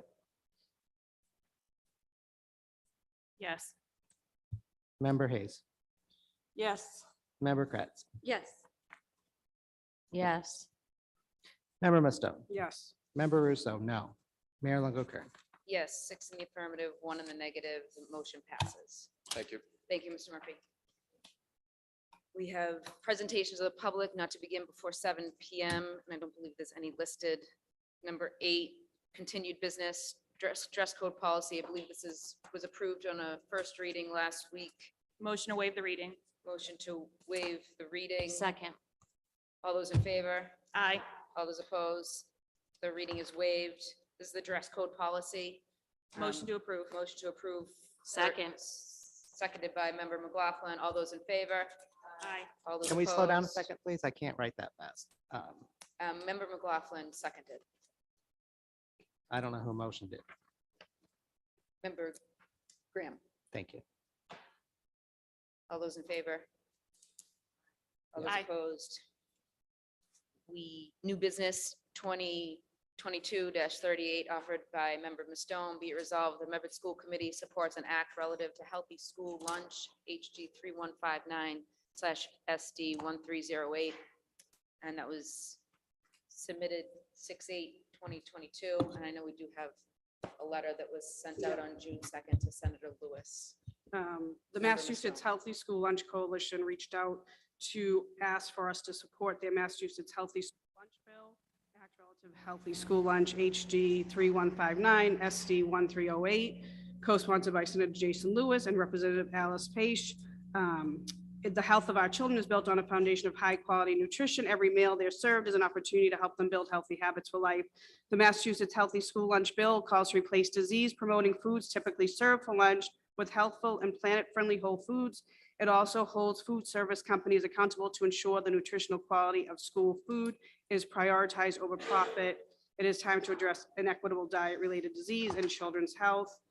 And this is asking the legislation will provide much-needed nutrition security for the more than 500,000 students who rely on school lunches each day. And I'm asking everyone to support this important legislation and send it to Senator Jason M. Lewis. Second. Motion for approval by Member Mustone, seconded by Member McLaughlin. All those in favor? Aye. All those opposed? Motion passes. We do not have any reports requested, condolences. Our next meeting will be scheduled in the next couple days on eval and goals. Mayor, Member Russo? this body has not approved a calendar for itself. We have no way to approve a calendar for ourselves now that we don't have another meeting ahead. Excuse me? Yeah, I mean, for the upcoming fiscal year, we must approve a calendar for ourselves. We can't just start showing up out of the blue. So I'm feeling like we need to now make a decision to have another meeting. Otherwise, how does the decision to have a meeting happen? I mean, I don't know what other people think, but Can this be added to the agenda when we do the superintendent's evaluation? I'm Yes. fine with that.